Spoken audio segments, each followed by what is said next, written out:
atau istrinya yang dibilang laknat? Aduh. Masa istrinya sendiri dibilang laknat? Ibunya sendiri yang dimuliakan dalam Islam dilaknat-laknatin. Ya ampun ya Tuhan.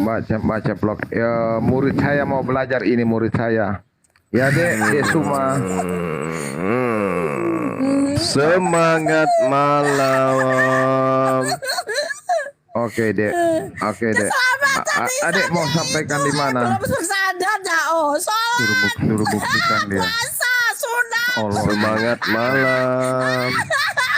Nah, pengajaran Tuhan Yesus itu dibaptis. Sejak kapan ada dibaptis? Mengenal baptis orang-orang Islam. Sunat iya. Puasa orang-orang Islam ngikutin. Puasa, sholat ini. Sahadatnya nggak disebutin, lupa. Itu mah Islam. baca blog. Si Zulkifli. Baca blog. Ya, selamat pagi. Oke, baca blog. Yang sabar, yang tenang. Ini saya mau ada murid saya mau konsultasi kepada guru Bidilin 7. Oke, Dek Suma, apa yang Adek mau tanyakan?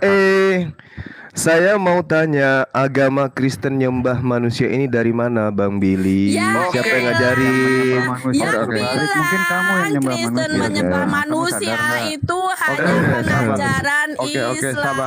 Kamu yang menyembah manusia. Oke, sabar. Yesus itu apa? Ini Bani Butaurus. Yesus itu apa? Bani Butaurus. Loh, katanya mau ditanya. Yang dilahirkan Maria itu apa? Manusia atau jengkol? Panggilannya Gurunda tapi Ya, lo ditanya kok malah bertanya. Yang saya tanya, Maria itu melahirkan jengkol atau melahirkan manusia? Itu dulu. Oke. Kamu menyembah apa? Kita fokus. Ya, Kamu gitu mengatakan kami menyembah manusia. Tidak, saya katakan siapa yang ngajarin? Siapa yang mengajarin? Oke, sabar. Kita Nabi fokus. mana? Kamu mengatakan Nabi siapa? Tunggu, kamu mengatakan kami menyembah manusia. Oke. Lah kan memang Yesus manusia. Kita kamu fokus pikir di sini. Kamu pikir Yesus Kita jengkol? fokus. Ya, Oke, lanjut. kamu bisa fokus nggak? Jangan seperti yang udah lama. Oke. Silakan. Kamu katakan kami menyembah manusia. Dalam Yohanes 1 ayat 1 dijelaskan bahwa firman itu menjadi manusia. Nah, Oke, firman itu adalah Allah. Pertanyaannya, kamu tidak merasa menyembah Muhammad? enggak. Sekarang saya pilih. Emang siapa yang kamu rela mati? Oke. Manusia? Kamu rela mati demi Muhammad tidak? Iya, betul. Untuk menegakkan ajarannya agar menyembah kepada Allah. Rela mati demi Muhammad. Kamu bisa hadat tanpa Muhammad. Kenapa lari ke sana? Iya, sabar. Kamu syahadat atas nama Muhammad. Boleh tidak? Bu, tidak ada yang takut. Muhammad. Saya tanya betul. kamu saya bersaksi bahwa beliau adalah manusia utusan Tuhan. Oke. Apa? Kamu pilih mana? Muhammad atau Allah? Dua-duanya lah. Satu pencipta, satu ciptaan. Oke. Artinya terus tidak ada perbedaan dengan tidak ada perbedaan. Beda. Loh, tidak bisa. Kenapa kamu yang memaksa? Satu Tuhan, satu utusan Tuhan kok sama? Oh iya, tapi terhadap kamu menyembah. Oke. Akui dulu. Kok menyembah? Kenapa kamu memaksakan? Ini iman saya. Saya tidak menyembah baginda Rasulullah Muhammad SAW. Saya mengikuti beliau, menyembah Allah. Sekarang permasalahannya kenapa kamu menyembah manusia? Oke, sekarang kamu baca kenapa lari ke baginda Rasulullah Muhammad SAW? Oke. Sesungguhnya orang yang beriman adalah Sesungguhnya orang yang beriman, orang Yahudi dan orang-orang Nasrani dan orang-orang Sabi'in, siapa saja di antara mereka itu beriman. Sekarang saya tanya, kenapa Allah kamu mengatakan bahwa orang Yahudi menuhankan orang-orang apa? Billy, kenapa lari ke sini, Bill? Kenapa lari ke sini? Yang saya tanya, siapa yang mengajari Kristen itu nyembah manusia? Kenapa kamu lari ke Islam? Penyembahan terhadap penyembahan terhadap manusia Yesus itu ajaran dari mana? Sekarang saya Itu yang tanya kamu harus juga, selesaikan. yang menyuruh Nabi Jangan kau menjadi nabi siapa? jawab dulu Sama, Tuyul. sama, Kenapa kau lari ke Bang. Siapa tanya? yang menyuruh Allahmu Jadi ada di maksud muka bumi ini? jadi maksudmu Siapa yang menyuruh jadi Nabi maksudmu menjadi kita harus nabi? menjawab bersamaan gitu. Oke. Jadi Sabar, bersamaan sabar. kita Oke, menjawab oke, gitu. oke, Kamu oke, jawab Najib. dulu siapa yang ngajarin Kristen Oke. nyembah manusia gitu. Oke. Habis itu baru kau tanya jawab. saya. Saya jawab. Saya jawab. Menutupi kekurangan dengan Saya pertanyaan jawab. dasar. Silakan.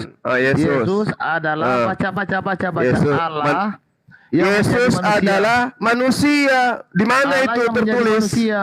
Yohanes Di 1 ayat mana 1. itu tertulis? Yohanes 1 itu ayat firman. 1 dan 14. Itu firman. Oke. Itu firman. Oh, Itu firman yang menjadi itu manusia.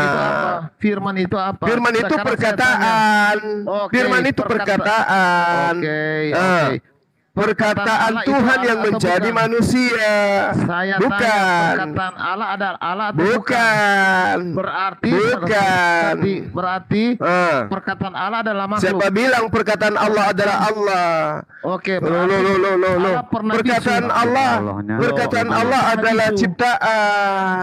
Oke, Allah pernah Siapa bisu. bilang itu? Tuhanmu Loh, kali. Allah pernah Siapa bisu bilang? Siapa bilang? Saya Kenapa tanya. bisa? Kenapa Saya bisa? tanya. Jadi kalau Oke. Jadi kalau kau diam kau bisu itu Aku ceritanya. dulu. Kalau kau diam Akui kau dulu. bisu gitu. Ketika Allah tidak Loh, menciptakan kok saya yang disuruh perkataannya, mengakui? Kamu loh, berarti Allah buktikan bisu. bahwa Yesus itu adalah firman. Tunggu dulu. Kau buktikan bahwa Yesus itu adalah firman. Saya tanya dulu. Mana buktinya Allah itu adalah firman? Mana? Dulu. Saya tanya dulu. Mana buktikan? Saya tanya Buktikan dulu. kalau Allah adalah firman. Saya tuh Di tanya mana itu dulu. tertulis? Yohanes 1 nomor 1. Sabar. Bicara dialog baik-baik kita. Aduh. Oke. Ketika Allah belum Dulu ada saya firman, kasih 1 dia menit. bisu. Saya kubur si rumah ini. Bagaimana ceritanya belum ada firman? Maksudnya gimana? Ketika Tuhan itu Allah- punya sifat. Loh. Tuhan itu punya sifat, Dia belum sifat yang melekat Tunggu. pada dirinya gitu loh. Tunggu dulu. Ada Ilmu- sifat Allah yang melekat pada dirinya yang disebut Tunggu kalam. dulu. Apa itu kalam? Kemampuan Tunggu berkata-kata, dulu. kemampuan berfirman. Nah, Oke, gitu. oke, Supaya oke, kamu oke, tahu. Oke. Ah. Saya angkat lagi ya. Di dalam ilmu tauhid cuma dua Ah. dikenal, ya. Apa Kholik tuh? sama apa? Ilmu Holik dengan tauhid. apa? Ilmu tauhid. Apa tuh? Holik dengan apa? Iya Apa? apa? Khalik Makhluk. dengan apa? Makhluk. Terus? Oke. Kalau Di luar Allah, perkataan di luar Allah apa perkataan namanya? Allah, perkataan berarti Itu makhluk. ciptaan. Makhluk. Iya, Berarti makhluk. Allah pernah bisu. Makhluk. Allah pernah bisu. Kok pernah bisu? Loh, dia tidak Kok pernah- tidak mempunyai perkataan. Dia pernah Loh, bisu dong. karena dia belum berkata. Karena dia belum berkata. Oke, berarti dia pernah bisu. Dia tidak bisa berkata. Dia pernah tidak berfirman pada saat dia masih sendiri. Bagaimana? Loh, dia apa? Karena bisu, kamu nggak mengerti. Berarti kamu Itu pernah menurut bisu. Tuhanmu, itu menurut kamu, itu menurut Itu kamu. pernyataanmu. Itu menurut kamu. Sepakat dulu. Sekarang Allah begini, pernah sekarang bisu begini. Enggak dulu. Enggak. Allah Enggak pernah bisu. tidak. Enggak. Allah bukan makhluk. Hanya Tuhanmu yang makhluk yang pernah bisu. Sebelum dia ciptakan Oke. firman, tentunya dia tidak bisa apa-apa. Berarti dia bisu. begini, Bung, nggak Bung. pinter. Dengarkan Tunggu saya supaya dulu. kamu sadar, supaya kamu waras. Nggak, Bung, dengarkan nggak. saya, dengarkan. Oke. Biar kau waras, biar kalian berdua waras. Dengarkan. Allah itu memiliki sifat. Salah satu sifatnya adalah kalam. Kalam itu adalah berfirman. Apa itu kalam? Kemampuan berfirman. Ketika Allah hendak menciptakan, maka dia berkata, jadi. Maka jadi Yesus. Oke, Oke. saya tanya, ketika Ah. dia berbicara, ketika dia tanpa perkataan, kau terima enggak kalau dia itu bisu? Pernah bisu. Tanpa perkataan. Allah berdiri dengan sifatnya kalam. Loh. Saya tanya, ini kan makhluk, makhluk, ya. Makhluk. Aku dulu sepakat dulu kita, sepakat dulu kalau Allah pernah bisu. Akui enggak? Saya tidak sepakat. Bisu itu makhluk Tuhanmu. Loh, Yesus berarti ketika Allah dia tidak pernah bicara itu bisu. Enggak, aku Itu dulu, menurutmu. sepakat. Loh, Itu dia pernah saya nggak bisa. berbicara? Saya tidak bisa. Saya tidak bagaimana? bisa seperti kamu. Tidak terima. Saya tidak bisa Allah. seperti kamu. Loh, firman dalam ilmu tauhid cuma dua, kholik sama makhluk. Dalam ilmu Betul tidak? tauhid, dalam ilmu tauhid Betul kholik tidak? sama makhluk. Iya. Betul tidak? Kholik adalah makhluk. Oh, salah. Tauhid Kholik adalah makhluk. Tauhid adalah Sama. Oke? ketinggi. Kholik dan makhluk. Bil, ketinggian materimu, Bil. Kamu materi anak TK aja, ngapain ke situ? Sekarang gini, Oh, enggak. yang ngajarin kamu nyembah manusia itu siapa? Saya Kamu sudah jangan ke situ. tanya. Yang Oke. ilmu kamu terlalu rendah Oh, untuk mencapai itu. Ilmu kamu terlalu tinggi. Adalah Apa rendah? Allah yang menjadi manusia, ya. Firman Itu di adalah mana? Allah. Yohanes 1. Di mana itu? Allah menjadi manusia Di mana dalam itu? Yohanes 1. Yohanes 1 ayat 1. Tidak ada Allah menjadi manusia. Pertanyaannya. Tidak Oke. ada Allah jadi manusia. Enggak ada. Allah, Oke, perkataan Allah itu makhluk atau Tidak kholik? ada Allah menjadi manusia. Tunggu dulu. Tidak ada Allah menjadi manusia. Enggak ada Allah menjadi manusia. Enggak ada. Tunggu dulu. Di mana dalilnya Perkataan Allah menjadi manusia? Tunjukkan ke saya. Tunggu dulu, sabar. Di mana Allah menjadi itu manusia? makhluk Mana atau dalilnya? kholik? Saya tanya dulu perkataan Di mana? kholik atau makhluk? Di mana deh? Tunggu. Di mana Allah Aduh, menjadi manusia? Di mana dalilnya? Tunggu dulu. Di mana dalam dalilnya? Yohanes 1 Kau ayat tunggu 14. dulu. Oke. Yohanes 1 nomor 14 itu firman yang Iya, menjadi manusia. oke. Makanya, Bukan Allah oke. menjadi manusia. Oke, perkataan menurut kami perkataan Allah adalah Allah. Ya, itu Oke? enggak, Allah. salah. Oke, sekarang saya tanya dulu. Allah Yohanes pernah 1 bisu tidak? nomor 1. Dengarkan. Saya tanya dulu. Yohanes 1. Allah pernah bisu tidak? Dengarkan. Loh. Yohanes 1 nomor 14 yang menjadi manusia itu logos. Tunggu. Ngerti? Iya. Hologos bukan logos, hologos. Kamu ngerti Oke. logos? Kamu ngerti Logos yang menjadi mana? Logos Oke. tidak dikatakan hologos, cuman Oke. logos. Kamu belajar Hologos. original teks supaya kau paham. Oke. Gak ada hologos, jangan kau balik-balik kamu. Tunggu. Jangan nipu-nipu kamu. Gak ada hologos, yang ada logos. Nggak enak sekali ini. Saya tanya dulu sekali lagi. Logos Allah itu pernah perkataan. bisu. Logos itu apa? Aduh. Jangan ke sana. Tunggu Karena dulu. kenapa? Di dalam Yohanes 1 nomor 14, Oke, dengarkan. oke. Di Yohanes 1 nomor 14, Ya, di sini bukan dengarkan. Hologos. Bukan Allah yang Oke. menjadi. Hologos. Bukan Hologos. Allah. Oke, ada bukti. Mana ada Satu hologos di persatu. situ? Iya, Mana di sini hologos? Mana? Tunjukkan. Oke, Mana hologos? Kai. Oh, Yang ada oke. cuman Sekarang logos. pertanyaan. Nipu. Oke, baca. Kamu Logos nipu, Kai kamu Ho. nipu. Oke. Nggak ada. Apa? Ini ditulis apa arti ini? Arti daripada ho Hologos. apa? Hologos. Ya, Hey, ini kan kau hologos. jangan nipu. Kau jangan nipu. Oke. Kau jangan nipu. Nggak ada. Bagaimana? Nggak ada. Nggak ada yang tipu. Awal dalilnya apa? Awal dalilnya. Yohanes 1 Nggak ayat ada 1. hologos. Oke, pertanyaannya. Ya sekarang Bukan. Yohanes 1. Yohanes 1. Yohanes 1 nomor 14. Tunggu dulu. Yohanes 1. Pertanyaan saya. Yohanes 1. Jangan Pertanyaan. nipu-nipu kau, Bil. Tunggu. Pertanyaan saya. jangan Pertanyaan saya. nipu-nipu. Nggak Oke, bagus. dalam ilmu tauhid hanya dikenal dengan kolik sama makhluk. Perkataan Allah itu makhluk atau kolik? Kamu bilang makhluk. Kalau begitu Allah pernah bisu tidak? Sepakat dulu kita. Allah pernah Jangan bisu ke tidak? sana, jangan ke sana, Tunggu karena yang dulu. menjadi, dengarkan, Ya. dengarkan saya, Oke. yang menjadi Yesus itu bukan Allah, tapi firman, perkataan. Oke, iya. Tidak dikatakan theos, Aduh. tidak dikatakan theos, Sudah. tidak dikatakan kaihotheos. Tidak dikatakan Oke. kaihotheos, tapi dikatakan kaihologos. Firman Oke? itu. Jadi jangan firman itu apa? adalah Allah. Firman itu adalah Allah. Oke. Di mana? Loh. Firman itu Yang logos.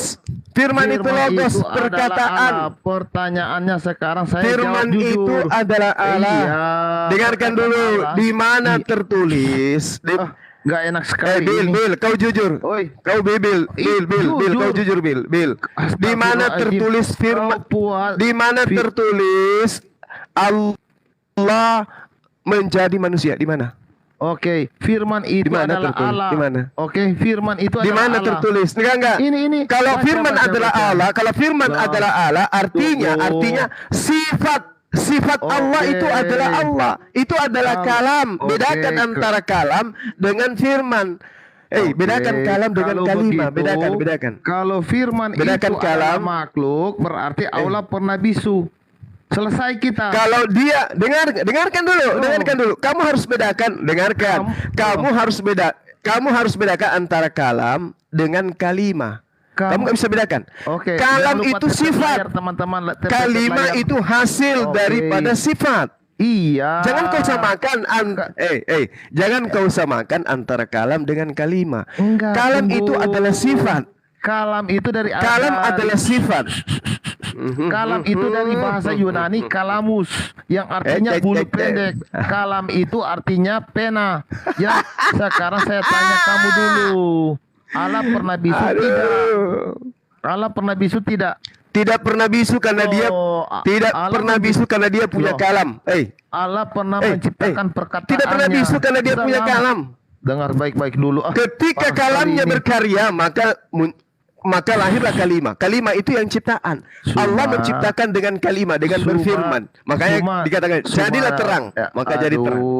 Cukipli, kau dengar dulu Gurunda mau bilang begini nak, ya firman, kamu bilang firman Kamu itu. memaksakan ilmumu. Tunggu dulu, firman itu. Bedakan dulu adalah kalimah dengan perkataan. kalam. Iya, Bil. firman perkataan. Bil, firman kamu itu, bedakan. Tunggu, aduh.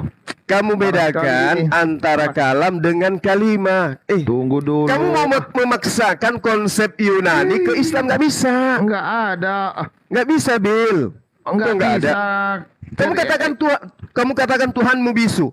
Gimana itu? Loh, perkataan Allah diciptakan atau tidak? Perkataan Allah. Perkataan Allah itu diciptakan oleh Allah dari kalimah, berarti Allah sifat. pernah bisu. Kau ini. Kenapa dia pernah bisu sementara dia? Karena Kenapa kau bagus. memaksakan Tuhan bisu sementara dia punya sifat kalam? Loh, dia tidak dia tidak bisa bicara, dia belum ada perkataan. Dengarkan saya. Ketika Tuhan yang kau sembah itu bertanduk tujuh bermata tujuh belum menciptakan, apakah dia bisu? Apa ini bertanduk tujuh? Sebelum Tuhanmu yang Iya. bertanduk tujuh bermata tujuh itu menciptakan, apakah dia bisu? Apakah dia bisu? Apakah dia bisu? Nggak nyambung.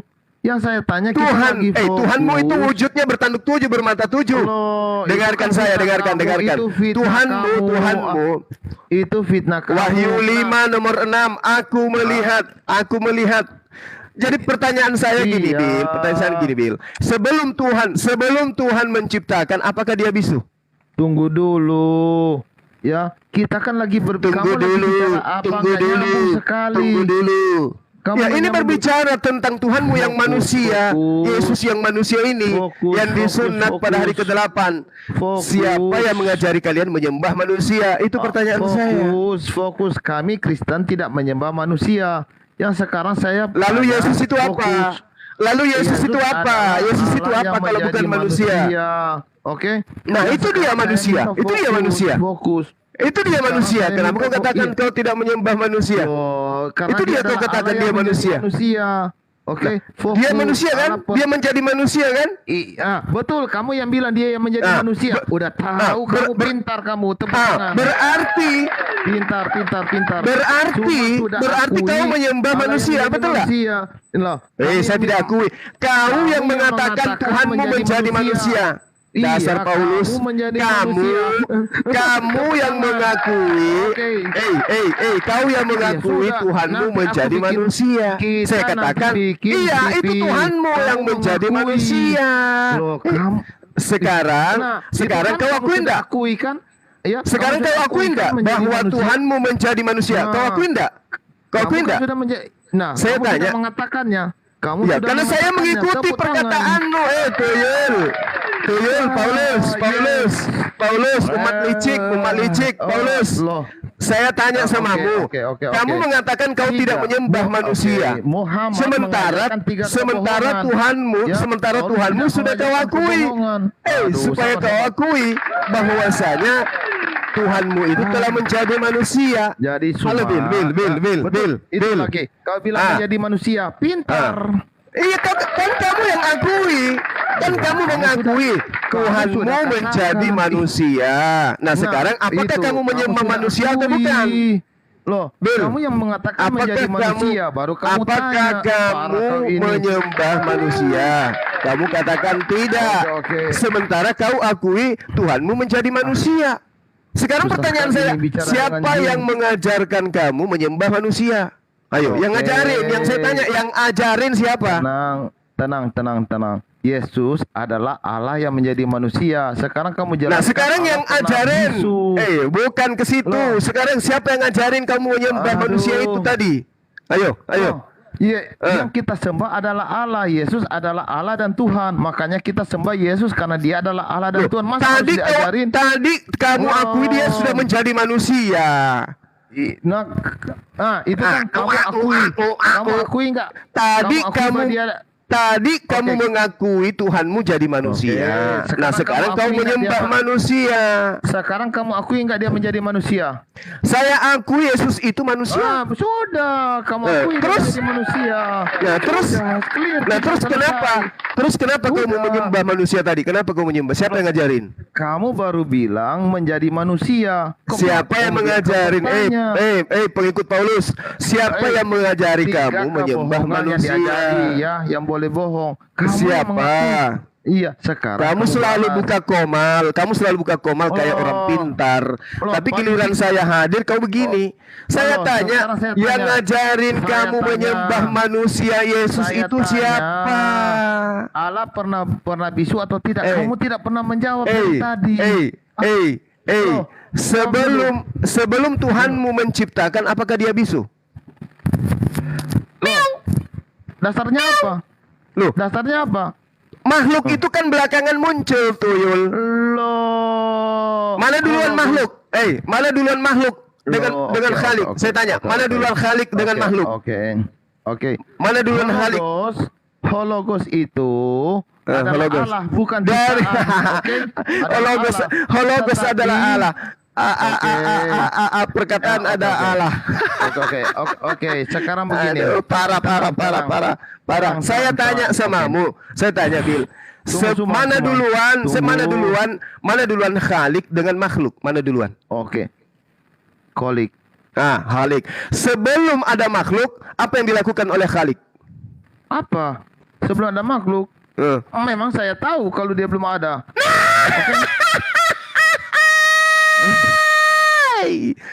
Oke. Kamu selalu buka komal, tapi ilmumu masih segini-gini aja. Oke. Alamak. Kolik. Sebelum ada makhluk sama ngapain? makhluk. Oke. Sebelum Kolik ada sama makhluk. Ya, sebelum ada makhluk Khalik ngapain? Loh, sebelum ada makhluk saya tidak tahu. Sudah. Berarti bisu. Oke. Bisu. Di mana ini kok nggak nyambung? Lah kan kamu nggak tahu. Berarti dia bisu. Oke. Berarti dia Kok bisu. Nggak nyambung. Nggak nyambung. Oke, kalau kami kami kenapa? Firman. Kristen, Firman adalah Allah. Firman Jadi adalah Allah. Dia nggak bisu. Nah, tapi sebelum kamu dia kan berfirman, bilang sebelum dia berfirman, sebelum dia berfirman, sebelum dia berfirman, tunggu. Sebelum dia berfirman, sabar Suma. Sebelum dia berfirman dia bisu. Oke. Nah, bisu. Bagus. Sebelum dia berfirman, saya tanya samamu. Sebelum Tuhanmu berfirman, apakah dia bisu? Loh, kami kan Firman adalah Allah, kamu kan Iya. adalah ciptaan. Sebelum kamu kok kamu dengarkan. Berfirmanlah Allah. Sebelum dia berfirman, apakah dia bisu? Loh, disangkut pautnya di mana? Firman itu adalah Allah. Kamu kan yang bilang ciptaan. Dengarkan. Kau tadi mengatakan bahwa Kamu tadi mengatakan, Ya, dengarkan, payah dengarkan, ini. dengarkan, dengarkan, Payah, dengarkan. payah, Kamu, payah, kamu payah. selalu buka komal, tapi ilmumu cuma anak TK Loh, gini, bikin malu kau. kamu selalu membodohi ilmu kamu. ilmumu Oke. bikin malu kau. Sebelum Oke, Tuhanmu, sabar, dengarkan, sabar. sebelum Tuhanmu itu menciptakan, dia ngapain? Dia ngapain? Dia ngapain? Sabar. Ya. Kalau kami Kristen, firman sama dengan Allah. Kalau kamu firman itu adalah ciptaan. Nah, berarti maksudnya firman ini apa? Maksud dengarkan dulu. Bisu. Kok bisu? Kok bisu? Kan? Kenapa bisu? Kenapa bisu? Kenapa Firman bisu? ciptaan. Firman ciptaan. Sebelum diciptakan berarti bisu. Firman yang ciptaan. Loh. Firman yang ciptaan itu namanya kalima. Kalima. Iya. Sebelum ada kalima, ada yang disebut apa? Yang melekat pada diri Allah itu apa namanya? Oke. Firman ciptaan kan? Kalau dia kalima, dia ciptaan.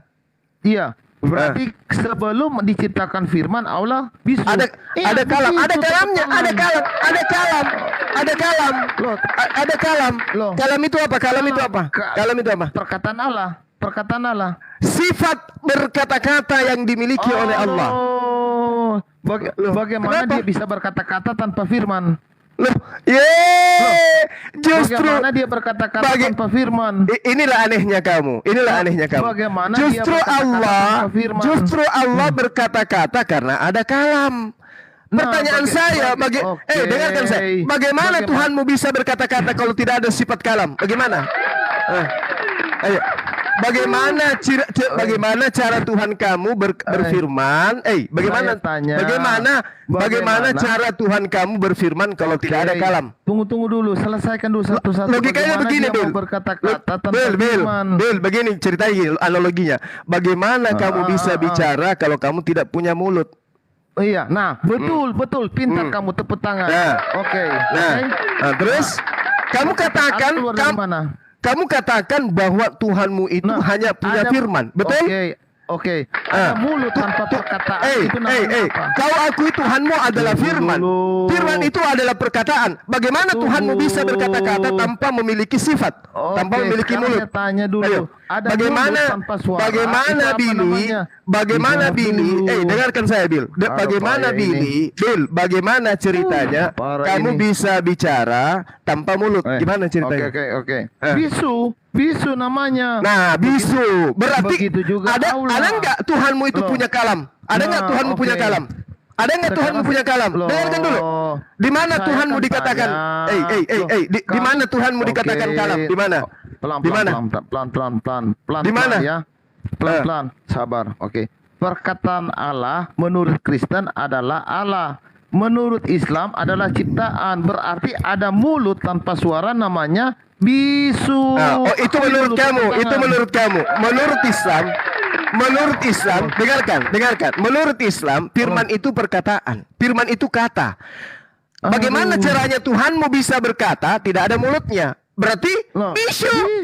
Nah, bisu. Nah, karena itu mana? Coba tunjukkan ke saya. Di mana Tuhanmu dikatakan kalam? Coba. Bisu. Bisu. Firman Bisu. itu adalah Allah supaya tidak bisu. Nah, sekarang kamu mengatakan kedudukan tunggu. firman di Islam, dengarkan. Kedudukan firman di Islam itu adalah kata. Kata. Iya. Allah- Nah, sekarang Iya. bagaimana ceritanya Tunggu dulu. Tuhanmu berkata tidak ada kalam? Oke. Sudah saya bicara, boleh sekarang mohon izin untuk Saya bicara. dulu, saya terangkan dulu samamu. Saya terangkan dulu. Allah Subhanahu wa taala itu memiliki kalam. Dengan kalam dia berfirman. Nah, Tuhanmu tidak punya kalam, langsung firman. Oke. Bagaimana caranya dia Oke. berkata tanpa kalam? Dengan kalam dia berfirman. Oke? Nah. Bagaimana bisa sudah ada bagaimana kalam tanpa cara- ada firman? Bagaimana Tolong. dia bisa bicara tanpa firman? Bahlul. Bisu. Dengarkan saya, dengarkan. Bisu. Kalam itu analoginya, dengarkan. Kalam Loh. itu analoginya sama seperti mulut pada diri manusia. Bagaimana Tuhanmu, dengarkan. Iya. Bagaimana Tuhanmu berkata tanpa mulut? Oke. Kalam adalah mulut. Mulut tanpa suara. Mulut Duluan tanpa mana? suara. Duluan mana? Duluan mana? Duluan mana? Dengarkan. Dengarkan dulu. Iya. Dengarkan dulu. Kami Mulut Tuhan, tanpa dengarkan. suara. Dengarkan. Tuhan Akui kami. dulu. Ya, Tuhan kami punya kalam, punya firman. Tuhanmu punya firman, tidak punya kalam. Coba tunjukkan di mana Tuhanmu dikatakan punya kalam. Di mana? Kau lupa. Di mana? Tadi firman itu diciptakan. Firman itu diciptakan. Kau lupa. Dengarkan dulu. Kau lupa. Firman ciptaan. Tuhan saya punya kalam, punya firman. Oke? Sekarang Aduh. Tuhanmu hanya punya firman. Mana kalamnya? Mana kalamnya? Mana kalamnya? Ciptaan kan? Firman Mana itu kalamnya? ciptaan, kan? Betul. Tunggu. Perkataan. Berarti Sekarang mana kalamnya sama Tuhanmu? tisu. Mana kalamnya Tuhanmu? Loh. Mana Sekarang mulutnya? tanya. Mana sumbernya? Mana sumber firmannya Tuhanmu? Mana? Nggak ada kalamnya Tuhanmu. Ayo. Firman adalah Allah, kata adalah Allah, dan Allah adalah firman. Allah adalah kata. Sekarang kata ini gimana ceritanya dilontarkan tanpa mulut? Mana kalamnya? Tunjukkan di mana dalilnya. Tuhan itu punya kalam. Mana? Coba. Loh. Tuhan kan maha segalanya. Oke, sudah. Sekarang pertanyaannya. Tuhan maha segalanya. Tuhan maha segalanya. Loh, namanya maha segalanya. Oke. Yang saya tanya, firman itu perkataan yang diciptakan. Betul tidak? Oke, kita garis dulu ya. Ada kalam, tapi tidak ada firman, namanya apa? Loh, tidak bisa. Allah itu menciptakan dengan cara berfirman. Itu sudah di Tuhan. Dengan berfirman. Dengarkan. Di Islam itu Allah punya sifat namanya kalam. Dengan kalam Allah berfirman. Include. Makanya disebut Allah berfirman. Kalau Allah Ta'ala berfirmanlah Allah Ta'ala. Jelas toh? Dia memiliki kalam. Nah, sekarang pertanyaan saya, Tuhannya Kristen di mana diterangkan bahwa dia punya kalam? Pelan-pelan. Oke. Di kitab apa? Di kitab apa? Oke. Kalam tanpa kalam tanpa firman. Tanpa kalam itu apa? Kalam itu apa? Loh. Kalam dulu, kalam. Kau bilang itu iya. Kalam itu apa? Kalam itu sifat yang melekat pada diri Allah. Sifat berkata-kata. Kalam ini sifat berkata-kata. Oke, sifat berkata-kata. Oke, saya ya, tulis. Sifat, sifat Kalam berkata-kata. Sifat berkata-kata. Saya tulis. Ya. Tulis. Oke, tulis. Sifat berkata-kata. Oke, sifat berkata-kata. Ya, terus firman ini adalah firman adalah perkataan Allah. Perkataan Allah. Include tak dengan adanya kalam pasti ada firman. Include tak? Sabar, perkataan Allah. Oke. Nah, include ada tidak? sifat berkata-kata. Tunggu dulu. Sifat berkata-kata ada, tetapi tidak ada suara. Namanya apa? Ya, bagaimana? bisu. Bagaimana ceritanya? Bagaimana ceritanya ada sifat? Bagaimana ceritanya ada sifat berkata-kata sementara dia tidak mampu berkata-kata? Itu bukan sifat namanya. Sekarang bagaimana ada kata-kata tidak ada mulut? Payah ini tidak ada. Tuhanmu ada kata-kata tapi tidak ada mulut. Gimana ceritanya? Tidak ada kalamnya. Gimana ceritanya dia berkata? Allah kami tidak mempunyai bentuk dan rupa. Serupa dan segambar manusia. Sekarang saya tanya samamu, Tuhanmu ada perkataan tapi tidak punya mulut. Gimana caranya dia berkata tanpa mulut? Oke. Sekarang Tuhan kami tidak punya rupa dan bentuk. Oke. Saya tanya, Tuhanmu tidak punya kalam, hanya ada kata. Bagaimana caranya Tuhanmu melampiaskan? Jangan oke terus kau. Jangan oke terus kau. Jangan curang kau. Saya tanya, dengarkan. Tuhan kamu, dengarkan. Kamu jangan egois, Billy. Ini komal kamu. Dengarkan. Tuhan kamu punya kata, logos. Bagaimana caranya dia melontarkan? Oke terus ini si Bahlul. Bagaimana caranya Tuhanmu berkata tanpa mulut? Coba kau lihat orang bisu itu. Dia ingin berkata tapi dia tidak punya mulut. Gimana ceritanya dia menyampaikan? Bisu pakai bahasa isyarat. Sadar kamu? Nah, kalau kamu katakan Tuhanmu punya sifat kalam, di mana tertulis itu? Kitab Kejadian kah? Kitab Wahyu kah? Coba tunjukkan ke saya. Silakan. Mana sifat Oke, kalamnya oke. Tuhanmu? Jadi Mana? begini, Di mana? Di begini. mana? Di Oke. mana? Di mana? Di mana? Di Oke, mana? oke. Di mana? Jadi Di mana? begini. Di mana Tuhanmu disebut kalam? Aduh. Di mana? Oke, oke. Sudah? Sudah? Sudah? Ada. sudah. Jadi yang Tuhan bisu itu Tuhanmu karena dia tidak punya kalam, hanya punya Oke, perkataan. Tapi dia mau mengucapkan, bagaimana caranya dia mengucapkan kata-katanya sementara dia tidak punya kalam? Mampus. Oke, sudah. Oke, saya garis lagi. Garis Oke. lagi. Ada kalam, Selalu buka koma ada tapi ilmunya firman, cuma ada segini. kalam, tapi tapi belum diciptakan firman. Oke. Begini Kalam ada itu kutulis. sifat. Oke, kemampuan berkata-kata yang dimiliki oleh Oke, Allah itu kalam. Kemampuan Iya, berkata-kata.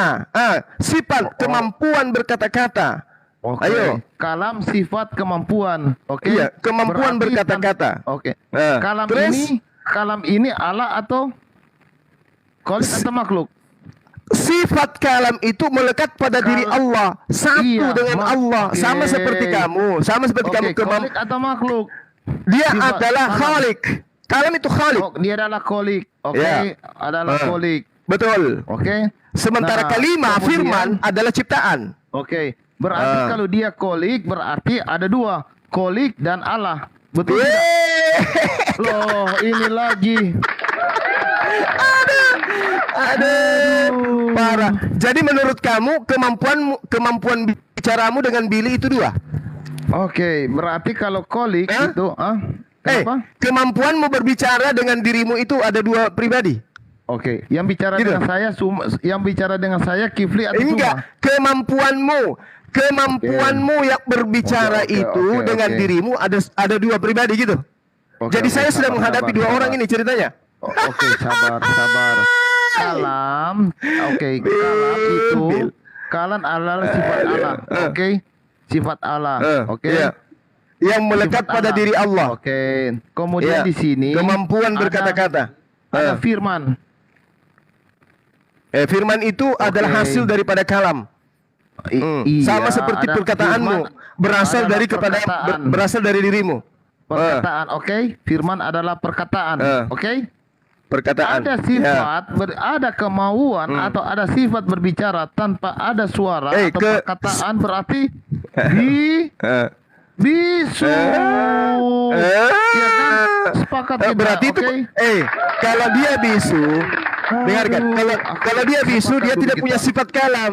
Kalau dia bisu dia tidak Oke. punya sifat kalam. Sepakat Nah sekarang dulu, coba kita kamu, sepakat. coba kamu Sepakat tunjukkan sifat dulu. kalamnya Tuhanmu. Tunjukkan ke saya sifat Allah. kalamnya Tuhanmu. Ada enggak? Ada enggak sifat kalamnya Aduh. Tuhanmu? Aduh enggak ada Bang Suma. Bilang aja. Sepakat kita bahwa Tuhanmu tidak punya sifat kalam? Sepakat? Sepakat? Oke. Sepakat Sekarang tidak? kalam itu Jangan kau Oke. putar-putar. Jangan kau putar-putar. Oke, Sepakat tidak sifat- bahwa Tuhanmu tidak punya sifat kalam? Masing-masing mempunyai sifat. Oke. Mana sifat mana maha tunjukkan baik, maha suci, maha sempurna. mana sifat kalamnya? Oke. Mana sifat Yang kalamnya kita lagi Tuhanmu? bicara Sifat perkataan. kalam. Sifat Oke, kalamnya saya Tuhanmu tanya mana? Perkataan. Ya. Sifat kalamnya Perkataan. Tuhanmu tunjukkan dulu, Aduh. tunjukkan dulu. Sifat kalamnya Tuhanmu tunjukkan dulu. Aduh, sekarang Sifat saya kalam. tanya dulu. Oke. Sifat kalamnya Tuhanmu tunjukkan. Kan kamu sudah tunjukkan. Apa Firman ini adalah Allah. Sifat kalam. Firman adalah Allah, Oke. perkataan adalah Allah, dan Allah itu Iya, adalah perkataan. kita Sekarang akan masuk bagaimana ke situ. cara Tuhan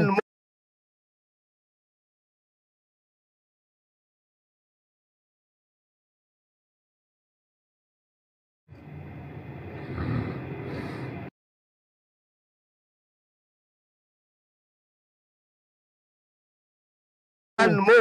Bagaimana cara Tuhanmu melampiaskan Tuhanmu? Bagaimana cara Tuhanmu melampiaskan Saat itu pada saat aku bisa apa namanya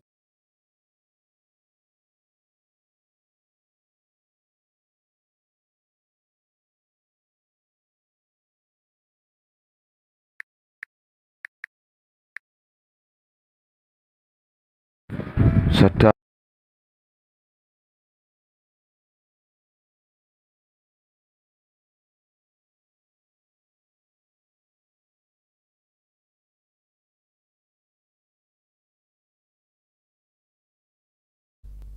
Assalamualaikum warahmatullahi wabarakatuh. Sahabat-sahabat sekalian. Si Billy mencret. Billy mencret, teman-teman.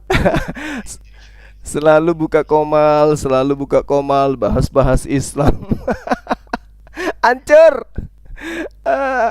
Aduh, dia mengatakan Allah bisu.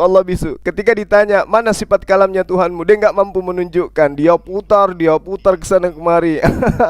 Dia belum tahu kalau dia lagi berdialog dengan orang yang lebih paham Bible daripada dirinya. Allah Subhanahu wa taala menerangkan di dalam Al-Qur'an, A'udzubillahi minasyaitonirrajim. Bismillahirrahmanirrahim. Innama amruhu idza arada syai'a ayyaqula lahu kun fayakun. Sesungguhnya urusannya apabila dia menghendaki sesuatu, dia hanya berkata kepadanya, jadilah, maka jadilah sesuatu itu. Ini adalah sifat kalam yang melekat pada diri Allah, yang tidak terlepas dari Allah. Itu. Sementara dia, konsep Tuhannya,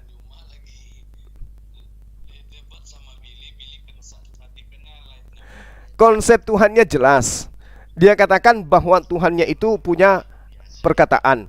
Pada mulanya adalah firman, pada mulanya adalah perkataan. Perkataan itu bersama-sama dengan Allah, dan perkataan itu adalah Allah. Nah, bagaimana ceritanya Tuhan melampiaskan perkataannya tanpa sifat kalam? Nah, itulah yang disebut bisu. Dia ingin berkata, tapi tidak punya mulut. Apa namanya? Bisu. Karena dia malu, tidak bisa menunjukkan perkataan bahwa Tuhannya punya sifat kalam. Laptopnya langsung dimatikan. Allahu Akbar. Masya Allah. Bagaimana teman-teman? Kita lanjut.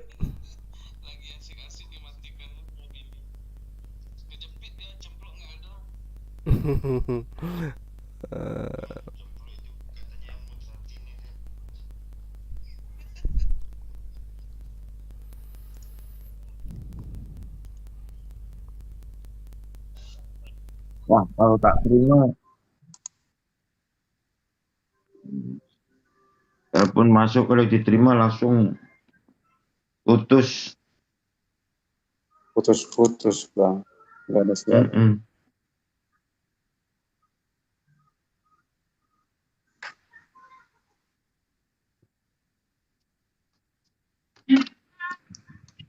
Bang Juma tadi itu bahas itu ya, firman adalah Allah itu loh.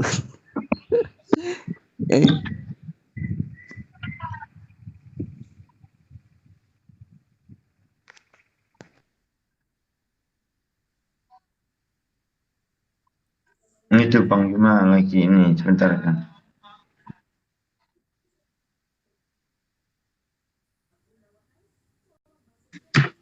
Nggak jelas ya. Assalamualaikum. Assalamualaikum. Waalaikumsalam warahmatullahi wabarakatuh. Waduh, yang baru di-kick. Bukan di-kick, Bang. Bukan di-kick ya. Live-nya langsung dimatikan secara total. Allahu Akbar. Iya, saya nyimak tadi itu, langsung dimatikan. Cemplok nggak ada Bang Juma. Kalau ada cemplok dinaikkannya kan. Anjing pelacaknya. Kelakuannya begitu deh. Kalau kecepet Dia kewalahan. Kewalahan dia, Bang. Dia lari ke Yohanes 1 nomor 14. Tapi di sana tidak ada theos. Yang di sana itu justru adalah logos. Logos sar ageneto. Jadi dia nggak bisa membuktikan bahwa Allah menjadi manusia, itu nggak ada. Yang ada adalah hologos, artinya perkataan itu sars ageneto, menjadi kai askenosen, menjadi daging dan kemudian tinggal di antara manusia, enhemin, di antara kita. Nah, di situ saya cari mana datanya Allah menjadi manusia. Ternyata yang ada adalah firman, perkataan yang menjadi manusia. Lalu saya tanya tentang sifat kalam yang melekat pada diri Theos. Kan harus dia berkata melalui sifat. Tidaklah mungkin dia berkata kalau dia memiliki sifat berkata. Ternyata dia tidak bisa nunjukkan. Artinya ya justru Tuhannya yang bisu. Gimana cara Tuhan bisa berkata-kata kalau tidak ada sifat? Bagaimana manusia bisa berkata tanpa mulut? Dia ada perkataan di benak, tapi untuk melampiaskan apa yang ada di benaknya itu tidak ada alat, tidak ada mulutnya, tidak ada kalamnya. Bisu dia. Langsung dimatikan. Allahu Akbar, Masya Allah. Luar biasa. Makanya saya katakan kita kamu semua. biasa aja bang. Biasa. Makanya aku tanya tadi, Bil, kamu itu setiap hari bikin komal, buka komal, pakai pulpen, pakai kertas, seakan-akan kamu itu sudah prof. Materi-materi kayak gini, materi anak TK pun kau nggak bisa jawab. Bil. Oke, teman-teman, silakan kalau ada Oten dinaikkan, kita diskusi sebentar. Saya masih ada waktu 1 jam kurang lebih. Katanya semalam ada yang nyari Mas Zuma. Ada yang mau mualaf sama Bang Zuma, dia maunya enggak mau sama yang lain. Nah, itu mencurigakan itu. Kok bisa? Cuman tapi dia sumpah-sumpah kan, cuman itulah harus dikorek-korek dulu. Betul. Bukan anak domba apa nama akunnya. Cuman akunnya masih tetap palang salib saya tengok. Iya. Masih pakai palang salib. Kalau dia mau tetap syahadatnya harus saya, itu perlu dipertanyakan ada apa. Kan banyak yang lebih paham dari Bang Suma. Sudah kami bilang, katanya saya tidak akan mempermalukan Bang Suma. Saya betul-betul macam lah katanya kan dipukul-pukulnya dadanya. Ini hati saya, macam-macam lah. Cuman dia nggak bisa on cam. Pengikutnya baru 28, tak berapa ya, akun baru kayaknya. Akun baru berarti. Kita harus waspada. Oh iya, sebentar jam 1 waktu Makassar ada yang mau syahadat di markas MMCI. Makanya saya sejam lagi meluncur. Ya, alhamdulillah, luar biasa. Ini juga kemarin tuh juga gitu. Ini ada Abdon ini mau nantang Bang Zuma ini. Wah, enggak. Ya udah dinaikin, Bang. Apa kabar semua? Dari pagi tadi mau naik banyak-banyak tapi nggak kelihatan orangnya. Mau jadi siluman kan? Naik Pak Amir. Nanti kayak Billy. Oke, sebentar kan. Abdul lagi. Jadi Oke, sebentar. Kita itu kalau seorang guru itu jangan kebanyakan teori gitu loh. Nggak baik kalau guru. Makanya langsung syahadat aja Bang Abdul, nggak usah banyak teori. Contoh gini, kalau STM lah, kalau dulu STM, kalau sekarang kejuruan apa itu ya. Jadi di bagian mesin. Kalau hanya di guru bagian mesin, tidak mempraktekkan, hanya teori saja, ini kabulator, ini segala macam, murid-murid itu akan lamban, susah menerima serapan daripada pengertian yang disampaikan guru. Harusnya ada mobil, langsung. Oh ini kabulatornya, ini businya, begitu gitu loh. Jadi paham, praktek paham gitu. Membawa mobil itu juga paham. Tapi kalau kita belajar tentang belajar apapun itu tanpa praktek, kita sulit menerimanya. Contoh, bicara Tuhan. Tapi kita tidak mengenal Tuhan, ini kan sulit. Sulit, bro. Apalagi Tuhan yang kalau manusia susah loh, bro. Kalau menurut Bang Abdon itu mengenal Tuhan itu apakah harus ketemu atau kita mengetahui gitu loh? Karena kita punya keterbatasan dulu. Karena kita manusia punya keterbatasan, kita harus bicara tentang keterbatasan yang mampu kita lihat, baru kita bisa bicarakan. Bisa kita rasakan, bisa kita ngajak ngobrol, kita bisa ngelihat perlakuannya, apa sudah pernah ketemu Tuhannya? Sekarang kan sudah terbukti. Emang Pak Abdan sudah pernah ketemu Tuhannya, Pak? Sudah, manusia sudah pernah melihat. Kita kan dasar kita itu buku pelajaran itu adalah buku Alkitab. Itu yang kita pelajari. Oke, Saudara Abdon. Lalu bagaimana dengan konsep iman orang Yahudi, Bang, yang mengatakan Tuhan itu tidak serupa dengan apapun? Ya, itu kan Yahudi. Kitabnya beda. Oh, berarti Yahudi dan Kristen dalam konsep Tuhan dan objek Tuhannya berbeda gitu? Iya, berbeda pemahaman karena dia tidak melihat. Bukan berbeda pemahaman, objeknya, objek Tuhannya. Kan Tuhannya orang Yahudi tidak serupa dengan apapun. Objeknya beda. Karena apa? Oke, berarti Tuhan Anda, dengarkan, berarti Tuhan Anda dengan Tuhan Kristen beda. Tuhan Anda dengan Tuhan Kristen. Ya saya kan. Ya, sorry. Tuhan Yahudi dengan Tuhan Anda beda. Ya beda dong. Yahudi. Oh beda. Nah sekarang kalau Tuhannya beda, Kristen ini dari mana? Makanya naturnya kamu lihat dulu, ya. Bang, kalau Bang, Yahudi, kita bicara tadi Anda mengatakan jangan berteori. Kitabnya orang Yahudi Yeremia 10 nomor 6. Tidak ada yang serupa dengan engkau. Laisa kamitslihi syai'. Tidak ada yang serupa dengan engkau. Tidak ada yang serupa dengan dia. 1 Tawarik 17 nomor 20. Tuhan tidak ada yang serupa dengan engkau. Itu kitab orang Yahudi mengatakan dan Islam mengatakan Tuhan tidak serupa dengan makhluk. Nah, Kristen Tuhannya makhluk. Ini ajaran dari mana ini, Bang? Nabi mana yang mengajarkan bahwa Tuhan itu manusia? Itulah yang namanya teori dan praktek. Mereka hanya teori saja, sama seperti kamu. Tidak pernah prakteknya. Maksud ini sudah praktek. Ini sudah praktek bahwa Tuhan pencipta langit dan bumi itu dengar. Ini sudah praktek ini. Ini adalah kalam, ini ketetapan Tuhan bahwa Tuhan sang pencipta tidak serupa dengan makhluk. Anda kemudian menteorikan dan mempraktekkan, dengarkan. Anda mempraktekkan Tuhan pencipta langit dan bumi. Tuhan pencipta langit dan bumi itu adalah manusia. Yang saya tanyakan, praktek yang seperti ini itu dipraktekkan dan dipercontohkan oleh siapa? Nabi mana yang telah mempraktekkan menuhankan manusia? Nabi mana? Coba. Oke. Tunjukkan ke kita, silakan. Jadi, kalau Yesus itu sudah mempraktekkan kuasa Allah itu, ya, itulah guru yang sebenarnya. Dia bisa berteori dan dia bisa mempraktekkan. Tapi kalau Anda belajar kepada guru yang tidak bisa mempraktekkan, bagaimana Anda tahu tentang mobil? Bang, mobil tidak ada di hadapan. Jangan potong dulu, saya ngomong. Saya ngomong nih. Enggak.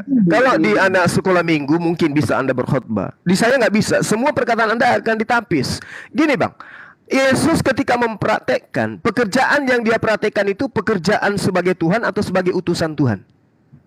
Justru karena itu nih, guru itu biar murid-muridnya pintar, harus dia bisa berteori sebelum mempraktekkan. Nah, oke. Sebagai guru, sabar Bang, sabar. Sebagai guru dia mempraktekkan sebagai utusan atau sebagai Tuhan? Kalau sudah ditunjukkan itu prakteknya, baru murid-murid, oh ini guru, oh ini mobilnya. Kalau hanya teori, mobil-mobil. Abang, kedewasaan kita itu tercermin dari pola pikir kita. Pertanyaan saya sederhana. Yesus mempraktekkan sebagai utusan Tuhan atau sebagai Tuhan? Dia mempraktekkan Tuhan dan utusan. Hanya saja utusan itu kamu teori. Oke. Perkataan Anda saya garis bawahi. Ya. Anda mengatakan dia mempraktekkan Tuhan. Itu ajaran dari mana? Ajaran dari dia sendiri, guru yang di mana Yesus mengatakan bahwa aku Tuhan yang mempraktekkan sebagai Tuhan. Sementara dengar, saya kasih dalil. Yesus mengatakan makananku adalah melakukan pekerjaan, mempraktekkan pekerjaan yang harus aku kerjakan, yang diperintahkan oleh Bapa yang mengutus aku. Di mana itu? Anda mengatakan dia mempraktekkan sebagai Tuhan. Dia membangkitkan orang mati, dia menyembuhkan orang sakit. Dia kan bagaimana dengan Petrus? Ya kan? Bagaimana dengan Petrus yang membangkitkan Nabita? Kita bikin bicara Petrus. Tunggu. Kalau membangkitkan orang mati itu adalah bentukan praktek ketuhanan, bagaimana dengan Petrus yang membangkitkan Nabita? Nabita bangkitlah. Gimana tuh, Bang? Iya, karena apa? Dia punya guru yang bisa mempraktekkan. Paham nggak? Paham nggak itu? Yes. Anda Oke, baik. Kalau Anda Baik. berguru kepada guru yang tidak mempraktekkan, tidak mampu mempraktekkan, Anda nggak perlu belajar sama guru Oke. yang tidak mampu mempraktekkan. Oke, saya kunci perkataan saudara, saya kunci. Yesus melakukan pekerjaan karena melihat Bapa melakukan. Petrus melakukan pekerjaan karena melihat Yesus melakukan, kata Anda. Sekarang yang mana yang Tuhan? Petrus atau Yesus atau dua-duanya? Atau tiga-tiganya dengan Bapa? Yesuslah yang kamu tampak. Itu namanya praktek. Kamu kalau berteori aja nggak kelihatan. Bung, Yesus mengatakan, aku tidak melakukan pekerjaan kecuali melihat Bapa melakukan. Berarti Siapa Yesus yang mencontoh. Berarti Siapa Yesus mempraktekkan? mencontoh. Siapa Dengarkan. mempraktekkan? Alamak. Iya, siapa mempraktekkan itu? Yesus mengatakan, aku melakukan pekerjaan sebagaimana Bapa melakukan pekerjaan tersebut. Berarti Yesus mencontoh apa yang dipraktekkan oleh Bapa. Petrus Anda katakan mencontoh apa yang dipraktekkan oleh Yesus. Berarti tiga-tiganya setara gitu, sama-sama Tuhan. Karena Bukan satu dan yang lain saling mencontoh. mencontoh. Bukan mencontoh, melakukan. Bahwa namanya Allah Maha Pencipta, Dia bisa menciptakan. Dia bisa menciptakan, itulah guru sebenarnya. Paham nggak? Jadi kalau kita belajar pada guru yang hanya berteori saja, itu jong cuma. Bang, saya ajarin bang, saya ajarin. Biar abang ini bisa paham. Di dalam kitab saudara. Dengar, saya ajarin karena ini Bible. Saya lagi penginjilan. Dengarkan, Yohanes 5 nomor 19 jelas sekali dikatakan, aku berkata kepadamu, sesungguhnya anak tidak dapat mempraktekkan sesuatu dari dirinya sendiri, jikalau tidak ia melihat Bapa mempraktekkannya. Sebab apa yang dikerjakan Bapa itu juga yang dikerjakan anak. Petrus Anda katakan mempraktekkan, membangkitkan Nabi Isa karena melihat Yesus melakukan itu. Kedudukan Petrus dan Yesus sama-sama mencontoh kepada sang Bapa.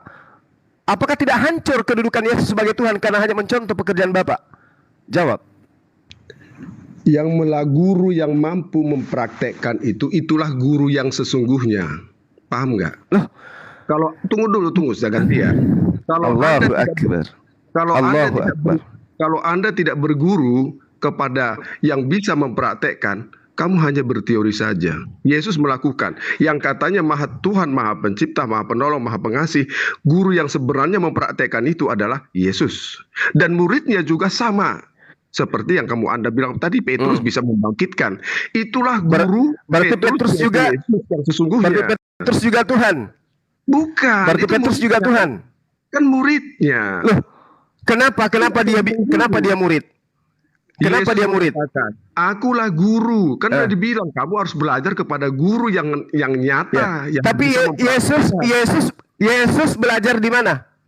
Lah, kamu kan sudah belat-belit kayak gitu kamu jawabnya. Biar belajar di mana? Dia guru. Sebelum dia guru, dia belajar di mana?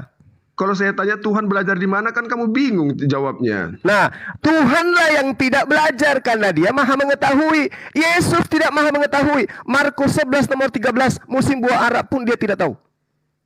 Apakah pantas dia menjadi Tuhan? Apa artinya itu? Apa artinya? Artinya Yesus bukan Tuhan. Artinya Yesus bukan Tuhan. Perumpamaan apa itu? Tahu nggak? Bukan perumpamaan. Ini bukan perumpamaan. Jangan asal-asal Anda. Jangan asal-asal memelintir. Yesus mengakui. Dengarkan, Bung. Adalah lebih baik kita jujur terhadap akal kita ini. Pembeda antara kita dengan makhluk lainnya itu adalah akal. Di dalam Yohanes 7 nomor 16 jelas sekali Yesus dengan mulutnya berkata, ajaranku tidak berasal dari Yesus itu sendiri. Ajaranku tidak berasal dari diriku sendiri. Dia guru, tapi dia belajar. Siapa yang sang guru? Bapak. Mana buktinya? Baca Amsal 3 nomor 11 nomor 12. Bapak adalah ayah dan anak didik adalah anak, murid. Yesus adalah anak, dia murid yang berguru kepada Bapak. Makanya dikatakan ajaranku tidak berasal dari diriku sendiri. Yohanes 7 nomor 16. Yohanes 5 nomor 19. Aku berkata kepadamu, sesungguhnya anak tidak dapat mengerjakan sesuatu dari dirinya. Tidak bisa mempraktekkan apa-apa tanpa melihat Bapa mempraktekkan sesuatu. Selesai kan sampai di sana? Maka pertanyaan saya tadi, Bang, maka pernyataan saya di awal, sabar. Pernyataan saya di awal, laisa kamitslihi syai'. Tuhan pencipta langit dan bumi, Tuhan yang disembah oleh Yesus tidak serupa dengan makhluk, apalagi menjadi Yesus. Selesai. Silakan. Oke. Saya pengen tahu kamu jawab. Kapan Allah itu, Bapa itu mempraktekkan? Nah, Bagus, Anda bertanya seperti itu. Al-Quran menerangkan bil bayyinati was zubur. Bismillahirrahmanirrahim. Bil bayyinati was zubur wa anzalna ilaika dzikr litubayyana linnas ma nuzzila ilaihim wa la'allahum yatafakkarun. Aku mengutus engkau Muhammad. Aku menurunkan kepadamu Al-Quran agar engkau menerangkan kepada manusia apa yang telah diturunkan, apa yang telah diatur, apa yang menjadi ketetapan, apa yang menjadi hukum-hukum kepada mereka, agar mereka memikirkan. Jadi pekerjaan Allah adalah mengajarkan kepada manusia sesuai dengan keinginannya. Maka para rasul, para nabi mengajarkan, menyampaikan apa yang dikehendaki oleh Allah, apa yang dikehendaki oleh penciptanya. Makanya dikatakan aku datang untuk mengajarkan apa yang diinginkan oleh pencipta agar engkau lakukan dalam kehidupanmu. Seluruh nabi mengatakan itu. Yesus pun demikian. Makanya dikatakan, aku tidak berkata-kata dari diriku sendiri. Ajaranku tidak berasal dari diriku sendiri. Aku datang bukan atas kehendakku sendiri. Lalu kenapa yang seperti ini Anda tuhankan? Oke, silakan. Jadi apa yang bisa dipraktekkan oleh Muhammad yang Anda sebut tadi itu? Menyembah kepada Allah. Mengajak Bani Ismail seluruhnya, Bani Adam seluruhnya untuk menyembah satu hakikat pencipta langit dan bumi, Allah yang maha suci maha tinggi. Oke, saya hargai pendapatmu. Artinya teori-teori mempraktekkan itu harus perlu. Anda sudah ngambil Petrus. Petrus bisa mempraktekkan gurunya yang sudah diajari, bisa membangkitkan orang mati. Kamu sendiri menjawab.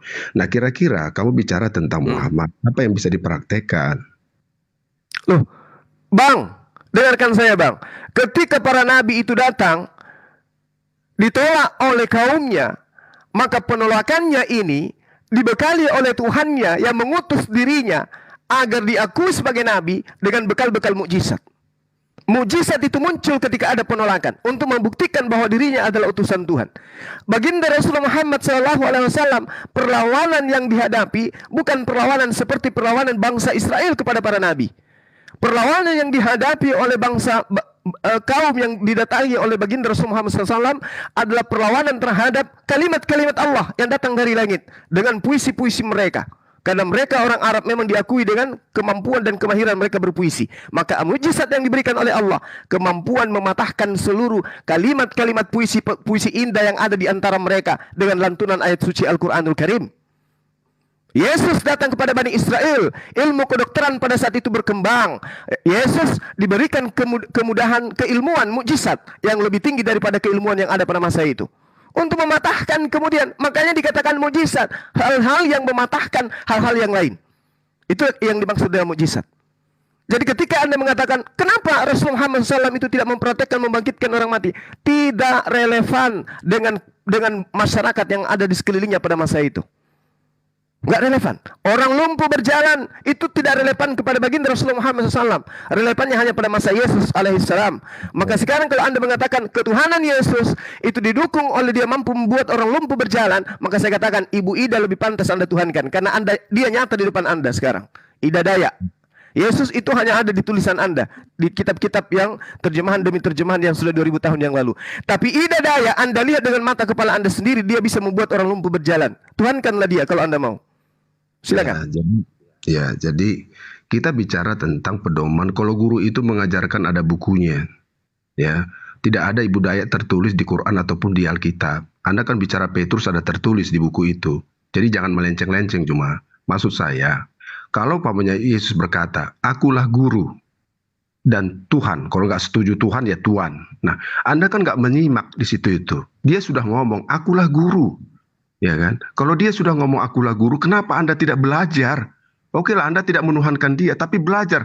Karena Anda belajar kepada Alkitab, apa yang kata-kata Yesus, Anda kan semakin pintar. Itu guru yang benar. Ya, betul, ya saya belajar Bang. Nah, iya betul kan? Makanya saya tidak menuhankan. Tunggu dulu. Silakan. Tetapi kalau Anda bicara tentang kitab di Al-Quran, ya, kitab di Al-Quran, kamu harus jujur, bedakan pemahaman kamu ketika kamu belajar di dalam Alkitab, ya, dan belajar di dalam Al-Quran, bedakan. Nah, Yesus mengatakan, ini remeh-temeh ini bahasanya, remeh-temeh, tapi ya, walaupun itu sebatas nabi bagi kamu, tapi Nabi Isa itu ataupun Yesus itu sudah mengatakan, akulah guru. Oke, Anda tidak perlu Anda tahu ikuti dia sebagai Tuhan. Akulah guru. Pilih yang mana? Belajarlah guru sama dia. Kata-katanya itu banyak cuma yang memang Justru saya apa gini kita tunggu sebentar lagi. Yesus berteori tentang kata-katanya, tetapi teori kata-katanya itu semua akan terjadi. Itu harus kamu rangkum pelan-pelan. Kalau kamu belajar di dalam Al-Quran, kira-kira ada nggak sebagai guru yang ada di situ yang seperti Yesus ini? Begitu loh, kita harus fair. Kita belajar dalam pedoman buku. Ya, di pelajaran sekolah juga buku. Jadi maksud saya, Anda mempelajari 90% Anda berbicara tentang buku yang namanya Alkitab, tetapi Anda jarang sedikit, minim Anda mengatakan tentang apa yang dipelajari Anda dalam Quran itu, minim sekali. Itu yang saya rindukan, kamu nggak fair membuka itu semua. Gitu. Bang. Di Al-Quran Nabi Isa alaihissalam mengatakan, Wattaqullah wa ati'un, wahai Bani Israel, taatlah kepada Allah, bertakwalah kepada Allah, takutlah kepada Allah, tunduklah kepada Allah, dan taatlah kepadaku. Wa ati'un. Nabi Isa alaihissalam meminta Bani Israel untuk taat kepada dia. Sama ketika di dalam kitab saudara dikatakan, inilah anakku yang kukasihi, kepadanya aku berkenan, dengarkanlah setiap perkataan yang berasal dari dia. Nah sekarang, kalau Anda merujuk kepada ketaatan perkataan Yesus mengatakan dalam Yohanes 14, jika engkau percaya kepada aku, engkau juga akan melakukan pekerjaan-pekerjaan yang aku lakukan. Yesus adalah seorang Muslim, dia taat. Tadi saya sudah katakan kepada saudara, dia melaksanakan segala perintah yang Tuhan berikan kepada dia. Dia mengerjakan apa yang diperintahkan oleh Tuhan. Bahkan kesaksiannya dia, Bung, syahadatnya dia sangat jelas. Apa syahadatnya Yesus? Di dalam Yohanes 5 nomor 36. Ada kesaksian, ada persyahadatan yang dilakukan oleh Yohanes. Tetapi persyahadatanku, kesaksianku jauh lebih penting dari kesaksian Yohanes. Apa itu? Bahwa semua pekerjaan-pekerjaan yang membuat Abdon menuhankan aku, pekerjaan-pekerjaan itu justru membuktikan aku ini adalah utusan Tuhan. Itu syahadatnya Yesus, persaksian Yesus tentang dirinya. Yang Anda gugat bahwa dia adalah Tuhan itu sendiri. Dia mempersaksikan dirinya kok. Ada kesaksianku yang lebih penting dari kesaksian Yohanes. Sabar. Ada kesaksianku yang lebih penting dari kesaksian Yohanes, apalagi kesaksian seorang Abdon Zagala. Apa kesaksian itu? Bahwa semua pekerjaan-pekerjaan yang aku lakukan, membangkitkan orang mati, membuat air menjadi anggur, membuat buta melihat, lumpuh berjalan, pekerjaan-pekerjaan itu, kesemua pekerjaan itu bersaksi tentang aku, bahwa engkaulah yang telah mengutus aku. Yang mengutus aku bukan setan, yang mengutus aku bukan PBB, yang mengutus aku bukan RI, tetapi pencipta langit dan bumi. Ini kesaksian beliau. Maka saya mengimani dia adalah utusan Tuhan. Dia adalah Nabiullah, dia adalah Rasulullah yang diutus kepada Bani Israel. Nah, kalau Yesus sudah mempersaksikan dirinya seperti itu, Anda bisa apa? Kecuali yang dikatakan oleh Yesus dalam Matius 7 nomor 23, enyahlah daripada aku Abdon, engkau pembuat kejahatan, aku tidak mengenal engkau. Okay. Ayo, sekarang siapa yang percaya kesaksian Yesus? Saya atau Anda? Silakan. Okay. Jadi gini, cuma biar fokus pembicaraan ini ya, kamu harus pahami dulu kamu mempelajari buku terbitan apa. Kamu harus tahu siapa yang menerbitkan ini ya, siapa yang penulis-penulisnya, apakah memang orang paham-paham, apakah memang orang pinter-pinter. Kamu harus tahu buku itu. Nah, guru ini yang mengajarkan lewat pedoman ini, itulah makanya orang-orang Yahudi yang sudah mengetahui tentang kitabnya, tapi masih belajar kepada Yesus. Kamu harus tahu, Yesus sudah memberi peluang kepada kamu, cuma akulah guru dan Tuhan, dan Tuan. Terserah kamu. Pilih yang guru nggak apa-apa. Ya memang beda, memang harus Tuan, jangan Tuhan, Bang. Iya, 90%. Anda salah kalau katakan Tuhan. 90% Anda itu mempelajari dan terpikat dan terikat dan pintar Anda mengeluarkan karena ada buku aja yang Anda pelajari dalam kitab itu, Anda sudah pintar. tapi Anda tidak mengakui siapa guru itu. Jadi Anda tidak paham. Ketika dipraktekkan, Anda pintar teori, tunggu dulu. Anda pintar teori, tapi tidak mengakui guru itu mempraktekkan. Anda tidak pernah hadir dalam praktek itu. Sampai kapanpun kamu selalu berteori cuma. Kamu tidak bisa bermujizat, kata Yesus, menyembuhkan orang sakit, dan lain-lain. Itulah yang katanya itu kalau murid itu harus ada prakteknya supaya dia lebih pinter. Begitu.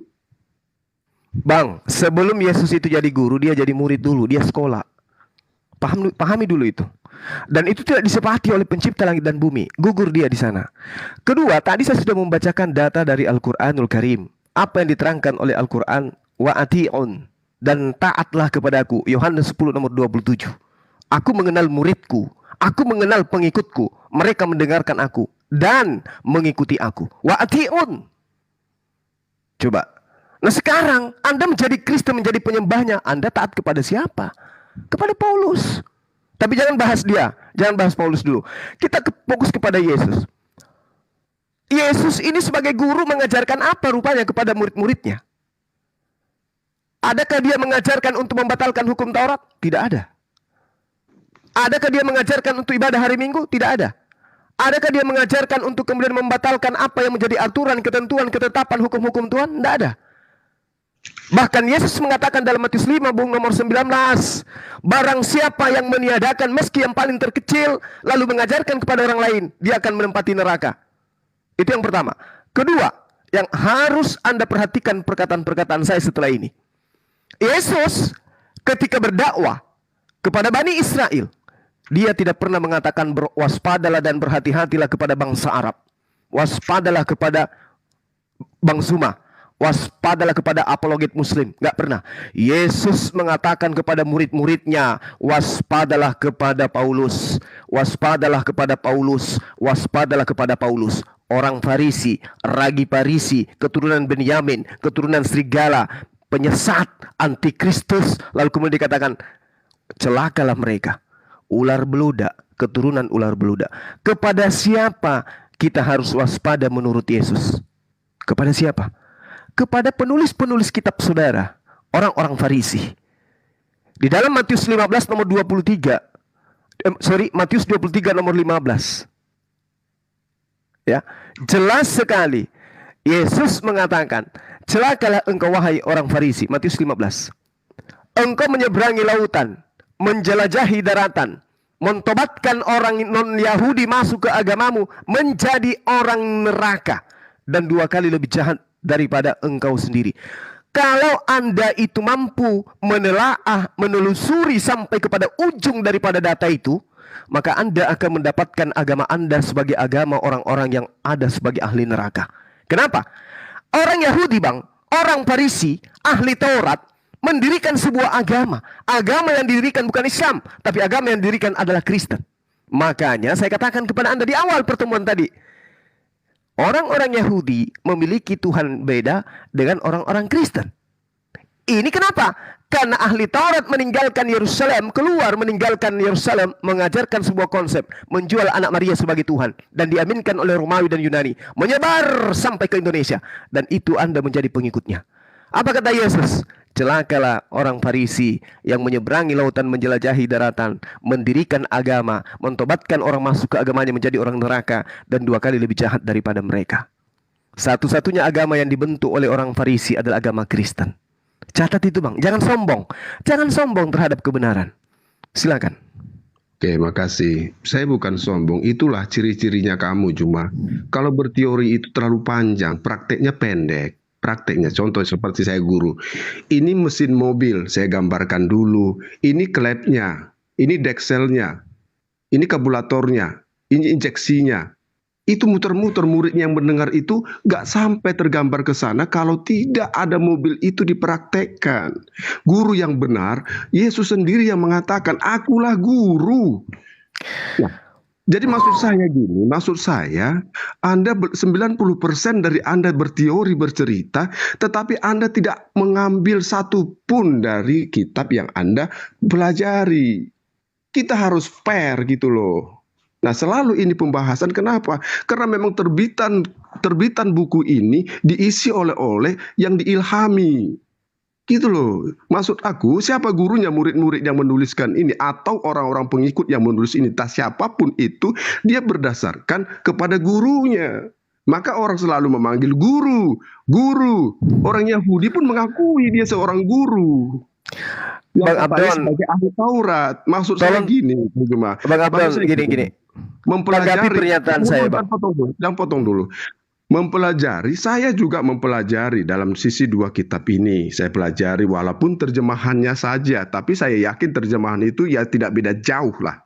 Ya, maksud saya di sini, Anda selalu berteori, tetapi Anda tidak pernah berteori di dalam kitab yang Anda pelajari.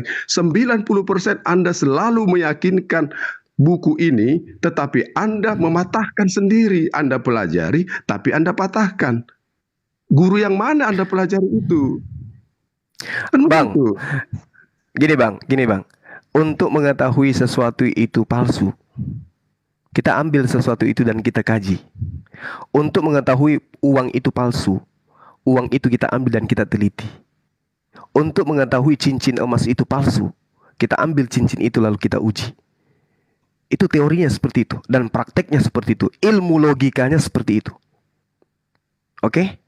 Jadi kalau Anda mengatakan, kenapa Anda menggunakan kitab itu? Ya untuk membongkar bahwa ini bukan firman Tuhan. Tapi saya tidak sedang ingin membahas itu, Bang. Saya hanya ingin tahu dari Abang, orang Farisi ketika keluar dari Yerusalem, agama apa yang didirikan? Itu aja dulu poinnya. Agama apa yang dibentuk oleh orang-orang Yahudi?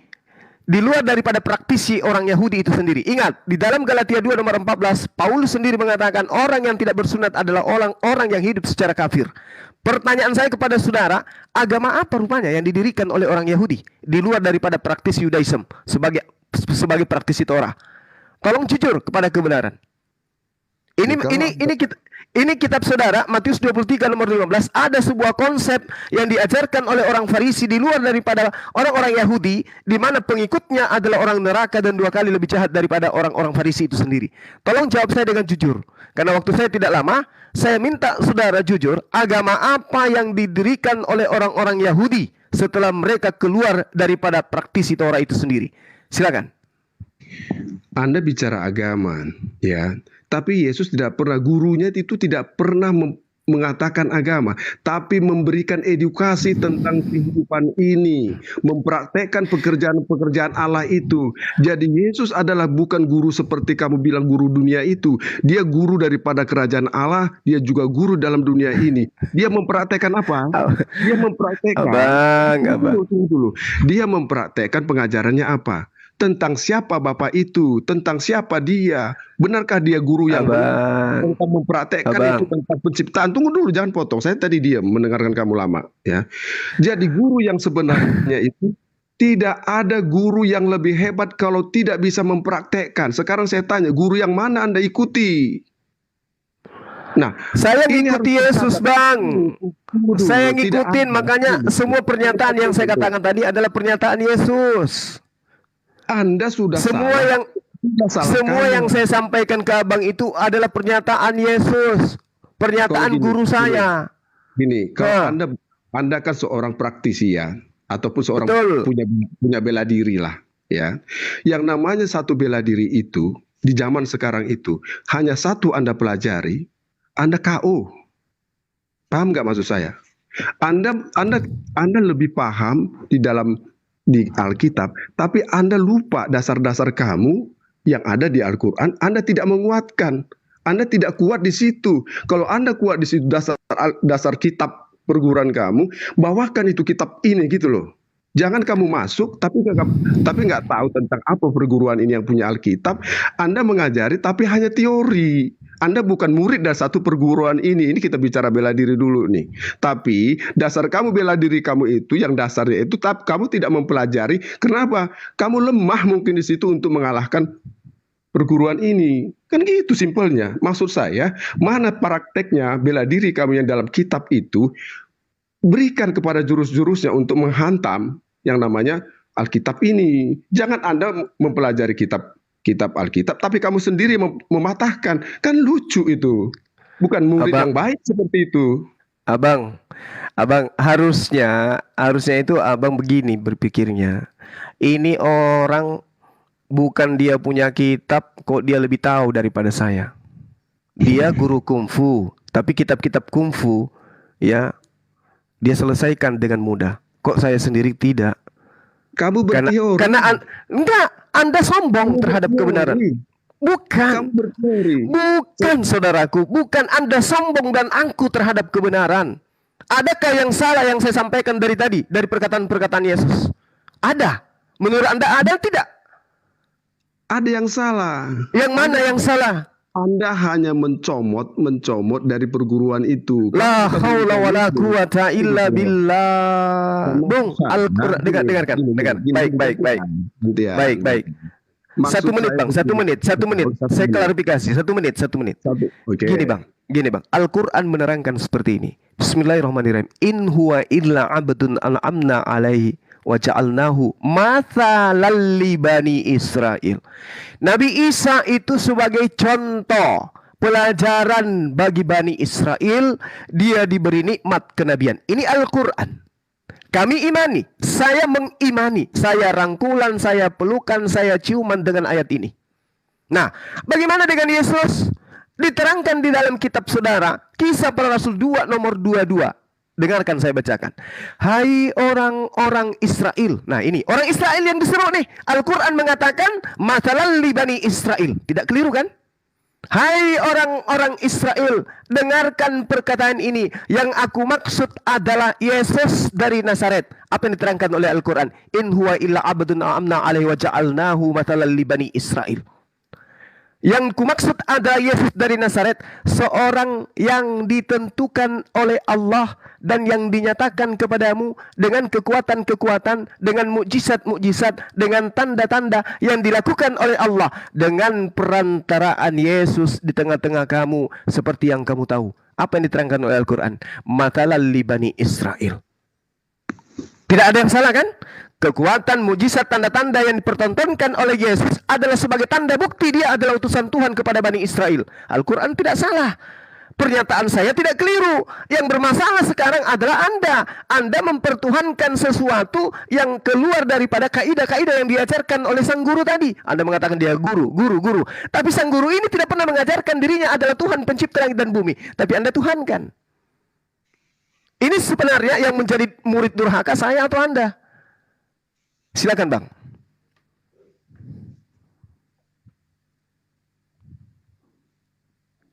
Meow.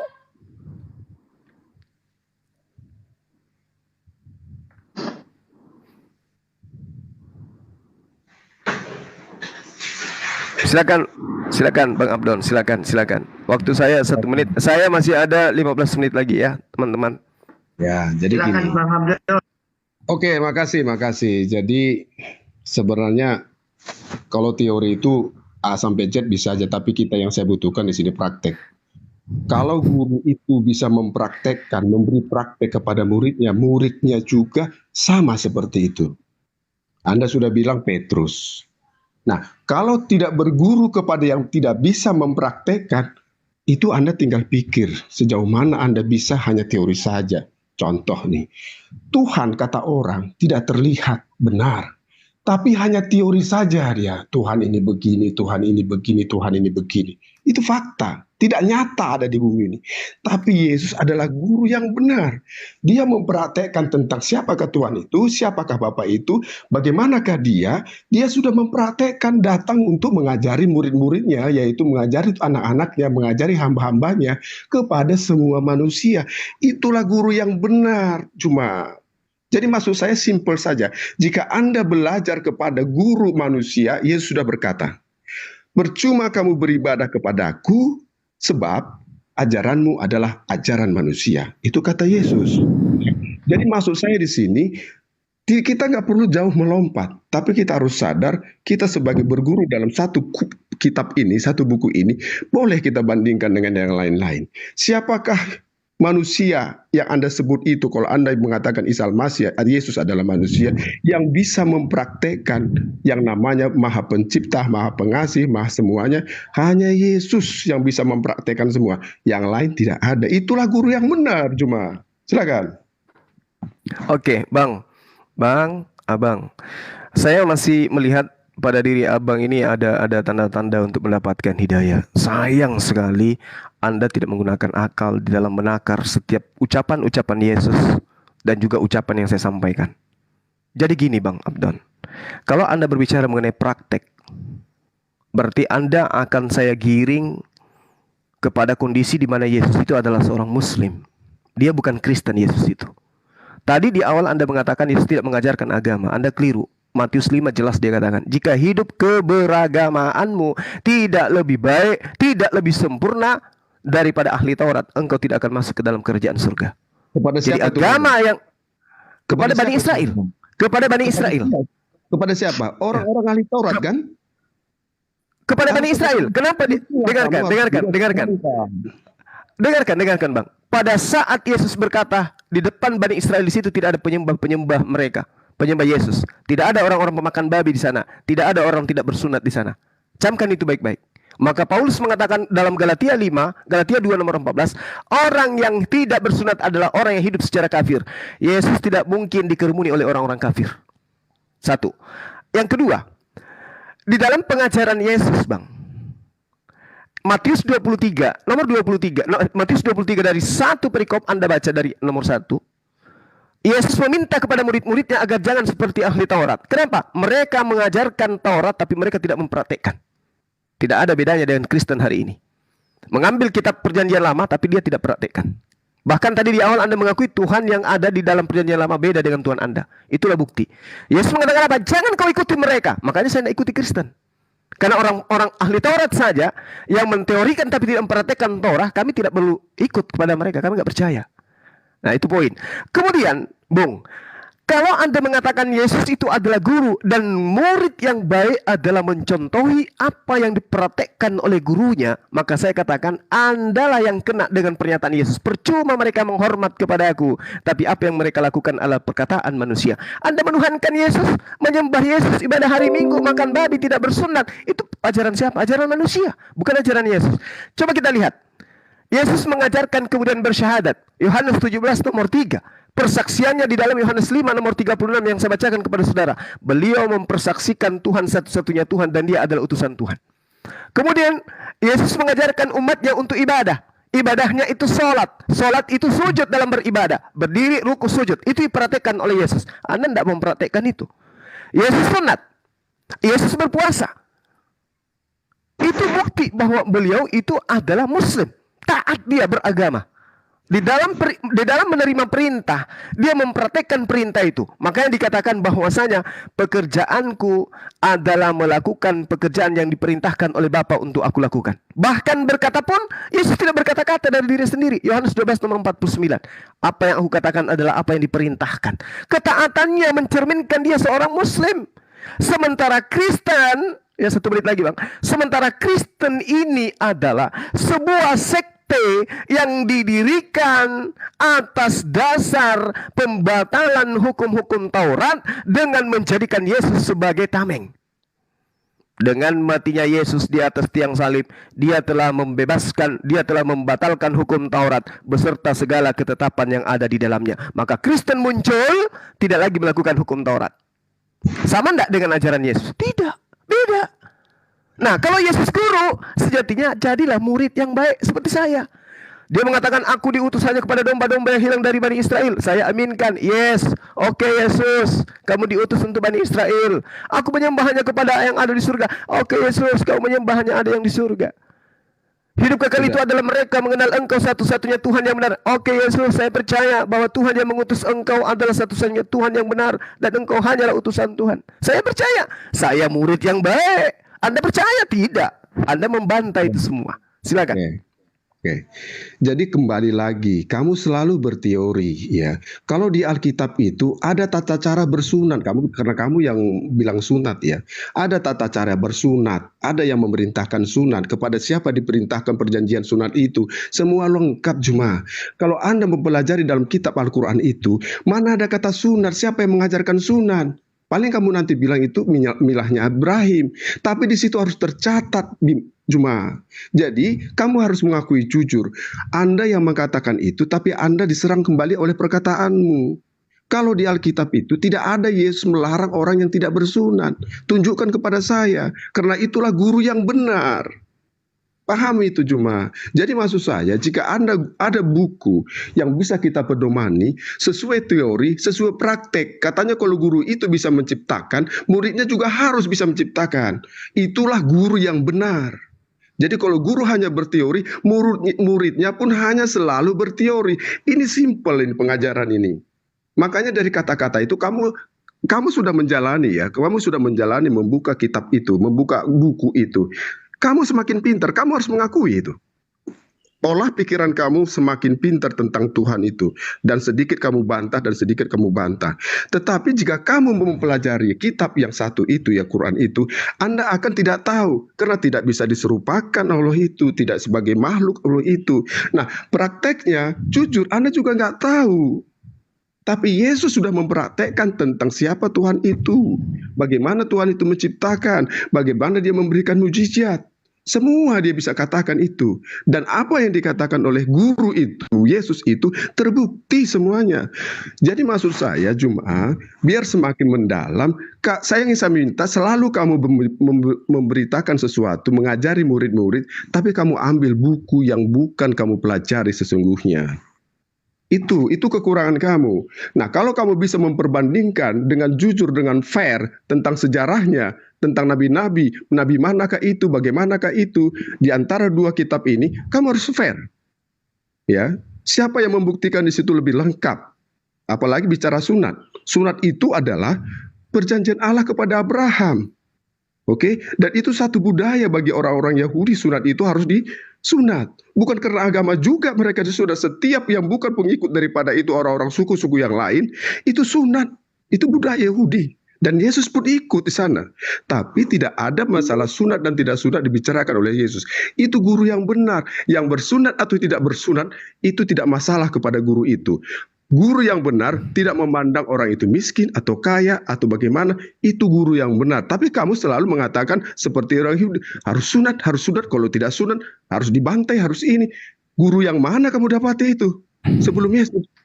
Kan kita harus fair. Guru yang benar itu ahli Taurat pun yang tahu tentang bagaimana tata cara beribadah mereka, memanggil Yesus adalah guru, tapi mereka tidak mengakui Yesus itu adalah Tuhan. Tidak masalah. Dia sudah diakui diakui sebagai guru. Contohnya saja, teori-teori dalam dosa, dalam hukum-hukum, banyak sekali dalam hukum Taurat itu. Banyak sekali, ada 10 pelita ada 600-an lagi, larangan-larangan, makanan, minuman, segala macam. Tapi kamu harus tahu, jawab Yesus itu kepada orang-orang ahli Taurat bertanya, guru, kata ahli-ahli Taurat orang Yahudi, hukum manakah yang paling utama dan paling terutama? Murid-murid itu, orang Yahudi itu bertanya kepada Yesus. Apa jawab Yesus? Hanya 2 cuma. Dari 100 ribuan itu hukum-hukum yang ada di Taurat itu, Yesus menjawab hanya 2. Kasihilah sesamamu manusia seperti dirimu sendiri. Yang sama dengan itu, kasihilah sesamamu manusia seperti dirimu sendiri, kasihlah Tuhan Allahmu dengan segenap hatimu. Hanya 2, universal. Kita bicara tentang Tuhan dan kita bicara tentang manusia. Semua itu kalau kita lakukan perintah guru ini, Anda tidak akan terlibat dalam dosa.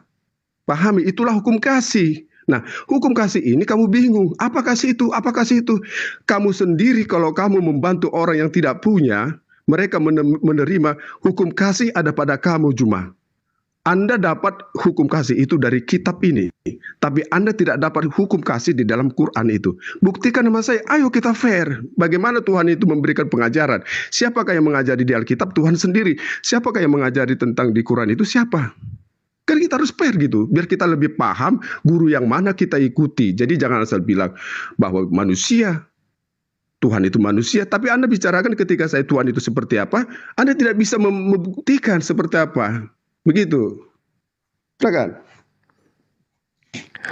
Bang, tadi saya sudah mengatakan Tuhan saya dan Tuhannya Yesus itu sama. Laisa kamislihi syai'. Kita udah final di situ. Jangan Anda rubah-rubah lagi.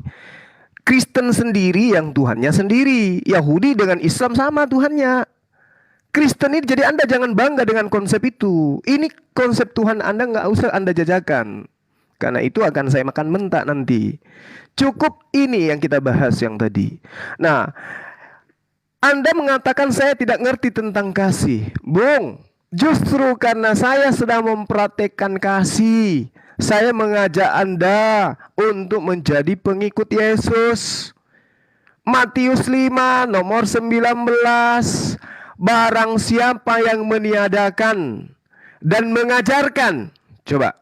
Barang siapa yang meniadakan dan mengajarkan, akan tetapi barang siapa yang tidak meniadakan dan mengajarkan, ada dua nih, ya, sama-sama mengajar. Jadi kalau kasih kepada orang lain, ajari orang lain untuk mendudukkan perkara hukum-hukum Tuhan.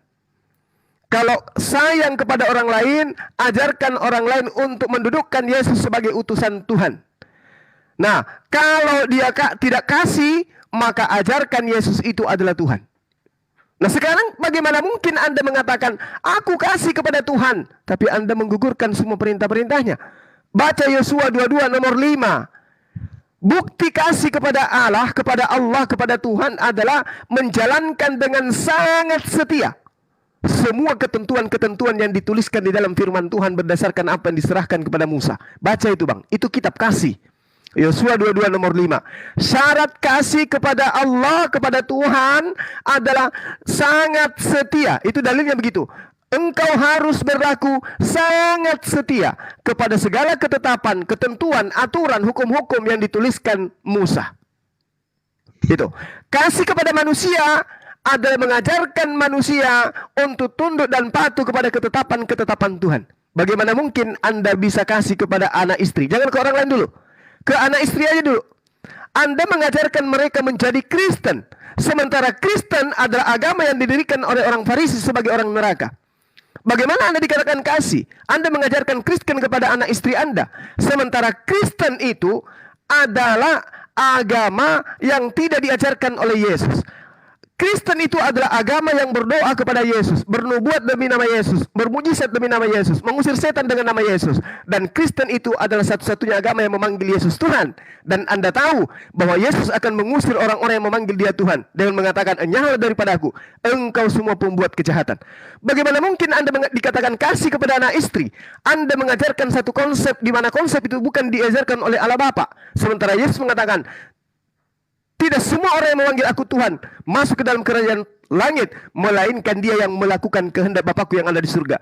Apakah menyembah Yesus itu adalah kehendak Bapa yang ada di surga? Bukan. Apakah membatalkan hukum Taurat itu adalah kehendak Bapa yang di surga? Bukan. Apakah menjadi Kristen, menjadikan Paulus sebagai rasul itu adalah kehendak Bapa yang ada di surga? Bukan. Maka di dalam Matius 13 nomor 50, orang-orang yang melakukan kejahatan akan dilempar ke dalam neraka. Bagaimana mungkin Anda disebut kasih kepada anak istri Anda kalau Anda membiarkan mereka dilempar ke dalam api neraka?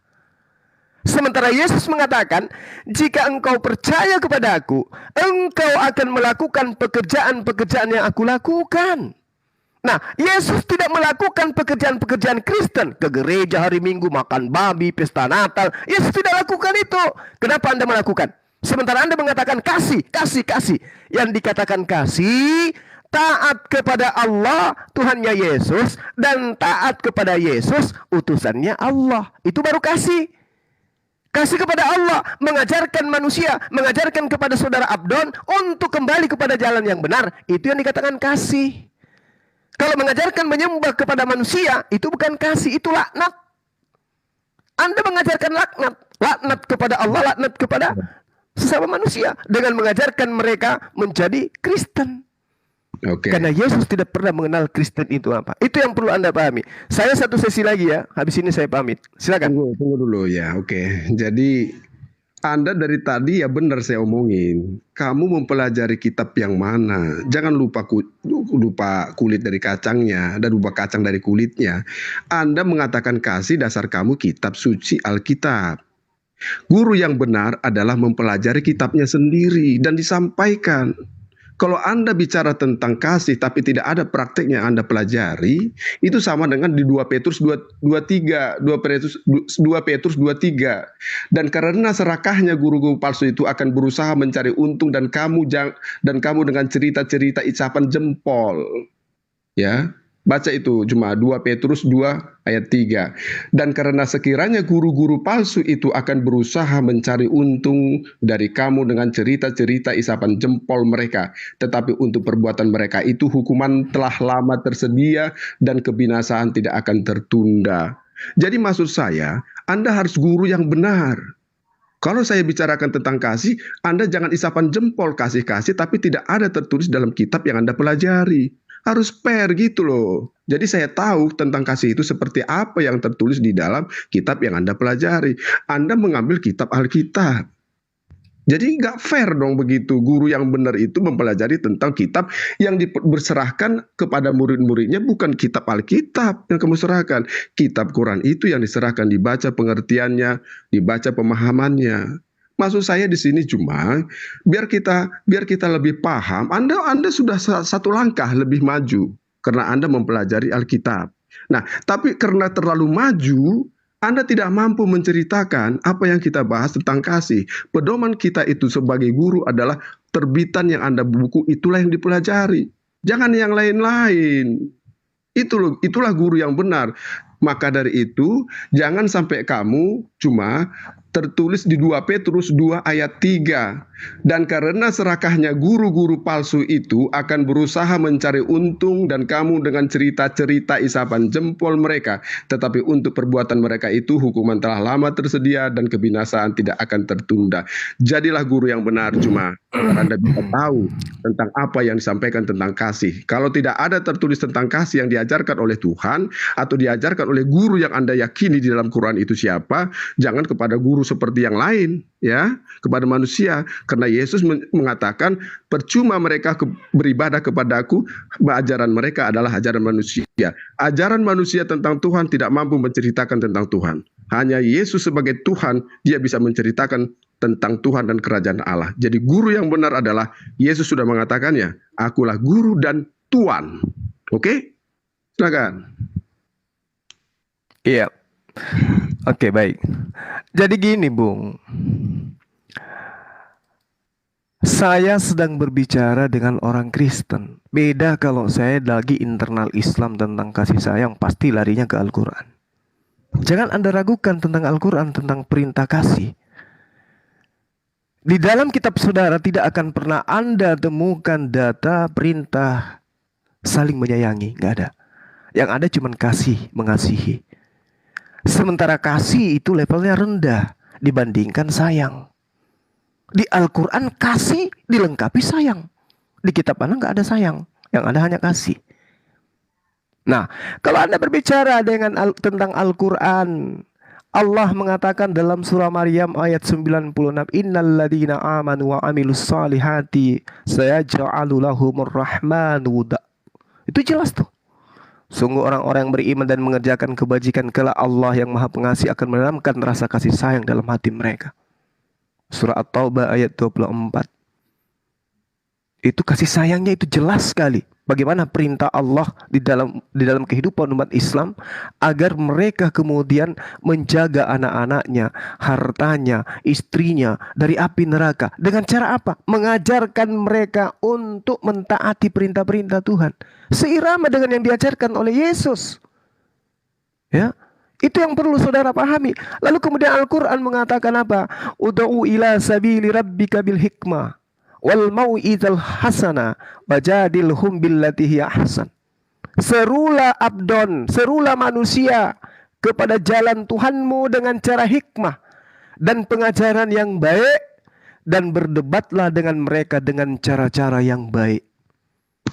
Ini perintah, ini wujud kasih sayang di Islam. Kalau Anda ingin mengorek kasih sayang di Islam, kalau di Anda kasih sayang itu apa? Kasih itu apa? Menghilangkan ajaran Tuhan. Itu yang Anda maksud kasih. Kasih kepada Tuhan, kasih kepada manusia. Dengan cara apa? Dengan memerintahkan mereka jangan lagi taat kepada Tuhan. Galatia 5 nomor 1. kita telah dibebaskan dari aturan-aturan Tuhan dan dimerdekakan dari kuk penghambaan. Dimerdekakan dari menghambakan diri kepada Tuhan. Makanya kalian tidak disebut lagi hamba, tapi anak. Kenapa? Kalian tidak menghambakan diri. Apakah itu disebut kasih sayang? Tidak. Bukan itu yang diajarkan oleh Yesus. Al-Quran menerangkan. Kapan kamu tahu mempraktekkan? Praktek apa, Bang? Teori kan itu. Siapa guru kamu yang bisa mempraktekkan? Praktek apa, Bang? Ayat yang Anda bawakan. Kami mempraktekkan setiap saat. Saya mempraktekkan setiap saat mengasihi. Saya mempraktekkan setiap saat saya mengasihi. Dari mana? Saya mempraktekkan setiap saat saya Siapa guru Anda? Maksudnya apa ini? Siapa mempraktekkan itu yang Anda? Al-Quran guru saya. Oh, Al-Quran. Al-Quran guru saya.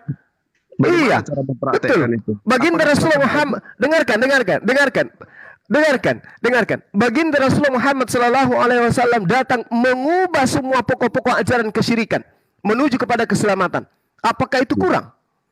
Oh, jadi guru yang mengajarkan manusia, Baginda Rasulullah Muhammad Sallallahu Alaihi Wasallam mempraktekkan kasih sayang itu kepada seluruh umat manusia. Makanya kedamaian itu muncul di Indonesia ini. Sebelum Islam masuk ke Indonesia, apa yang terjadi? Nah, kenapa nih Indonesia? Dulu kerajaan. Itu dulu poinnya. Dulu bukan Indonesia, ini kerajaan. Ya, justru itu kerajaan Islam berdiri dengan kokohnya di Nusantara ini. Ya, Anda kan minta yang mempraktekkan siapa? Siapa mempraktekkan itu? Kan Islam yang mempraktekkan. Ajaran kasih sayang itu justru dipraktekkan oleh Islam. Anda ini sesi terakhir saya loh, ya. Ini sesi terakhir saya loh. Oke? Jadi kalau Anda kemudian ingin melihat apa yang dipraktekkan oleh Islam, tengoklah Islam. Anda hidup di tengah-tengah mayoritas Islam. Anda terancam. Kok ada hubungannya terancam apa? Bagaimana? Terancam apa itu maksudnya? Loh, kalau saya berbuat jahat. Anda kan mengatakan siapa yang mempraktekkan? Kamilah yang mempraktekkan kasih sayang ini. Bawakan dari kitabmu. Kalau di Alkitab tadi yang saya bacakan tadi apa? Enggak ada. Di kitab saudara itu perintahnya bunuh. Di kitab saudara itu perintahnya bunuh. Ya Allah ya Karim. Ada, Bang. Kalau saya temukan ada gimana? Iya, saya tahu maksud kamu. Saya tahu maksud kamu. Perintah Tuhan Yesus itu beda, kamu tahu nggak? Apa perintahnya? Menyembah Dia. Kasihilah Tuhan Allahmu. Kasihi Tuhan Allah itu dengan cara apa? Dengan cara apa? Ternyata Anda memang tidak mendengarkan penjelasan saya. Kasihi Tuhan Allah itu dengan cara apa? Dengan ketika Yesus kasihi Tuhan Allah itu dengan cara apa? Dengan cara membatalkan perintah-perintahnya atau gimana? Prakteknya kita. Prakteknya. Sekarang mari kita lihat. Selama Yesus yang ada di dunia ini, pernahkah Yesus menyakiti orang? Pernahkah Yesus menyembuhkan orang? Pernahkah Yesus menolong orang? Yesus, Bung, Yesus bukan hanya menyakiti orang. Yesus membuat Allah murka semurka-murkanya. Nah, itu teori. Yesus membuat Tuhan marah. Oh, tidak. No. Saya kasih dalil.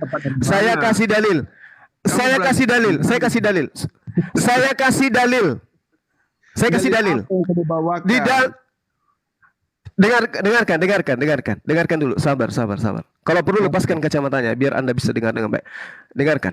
Di dalam kitabnya orang Yahudi, Tuhan mengatakan di dalam Ulangan 27, terkutuklah orang yang tidak mempraktekkan hukum Taurat ini dengan perkataan. Orang Kristen tidak lagi tidak mempraktekkan dengan perbuatan. Sorry. Sabar. Anda kan minta data kan? Saya kasih data. Di dalam kitabnya orang Yahudi, Tuhan sendiri yang memproklamirkan, terkutuklah orang yang tidak mempraktekkan hukum Taurat ini dengan perbuatan. 1. 2. Di dalam Kejadian 17 nomor 14, bunuhlah setiap orang yang tidak bersunat karena dia telah membatalkan hukum perjanjian kekalku. 2. Apa yang dilakukan oleh Yesus kemudian? Membebaskan orang-orang Kristen untuk tidak mempraktekkan perintah-perintah Tuhan. Apa akibatnya? Dia mati secara apa?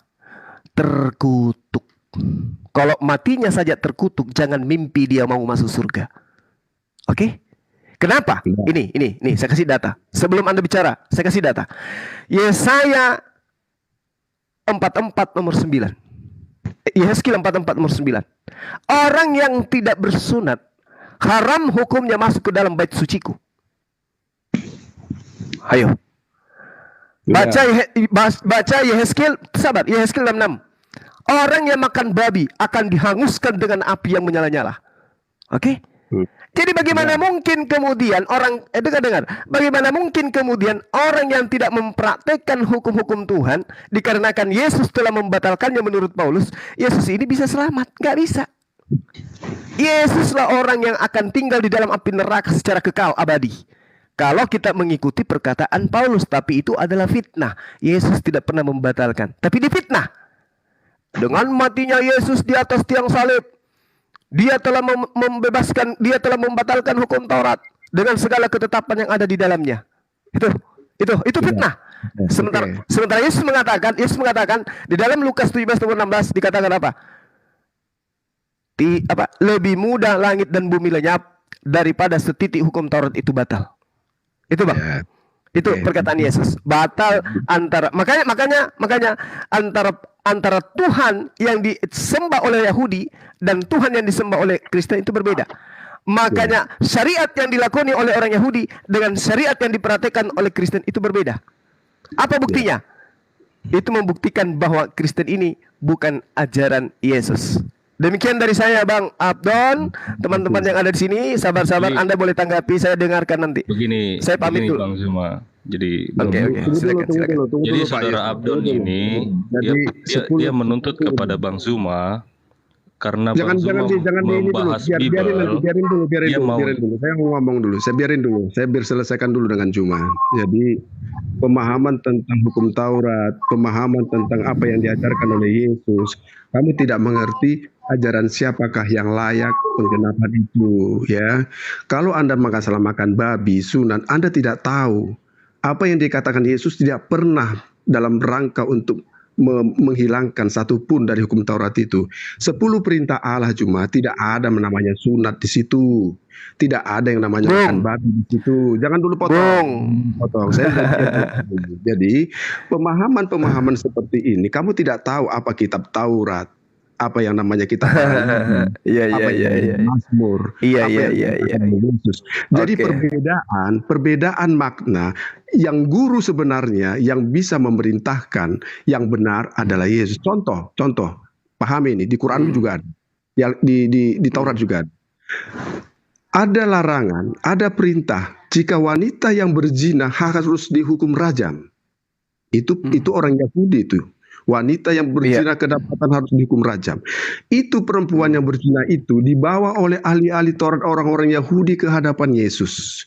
Mereka bertanya kepada Yesus sang guru itu, "Guru, di dalam titah kami, di dalam hukum kami, jika ada berzina perempuan maka wajib akan dilempar sampai mati atau dihukum rajam. Bagaimana pendapatmu, guru?" Itu kok kata orang-orang Yahudi. Nanti Anda bisa cari di Alkitab, ya. Nah, apa jawab Yesus? Ya, itulah guru yang benar.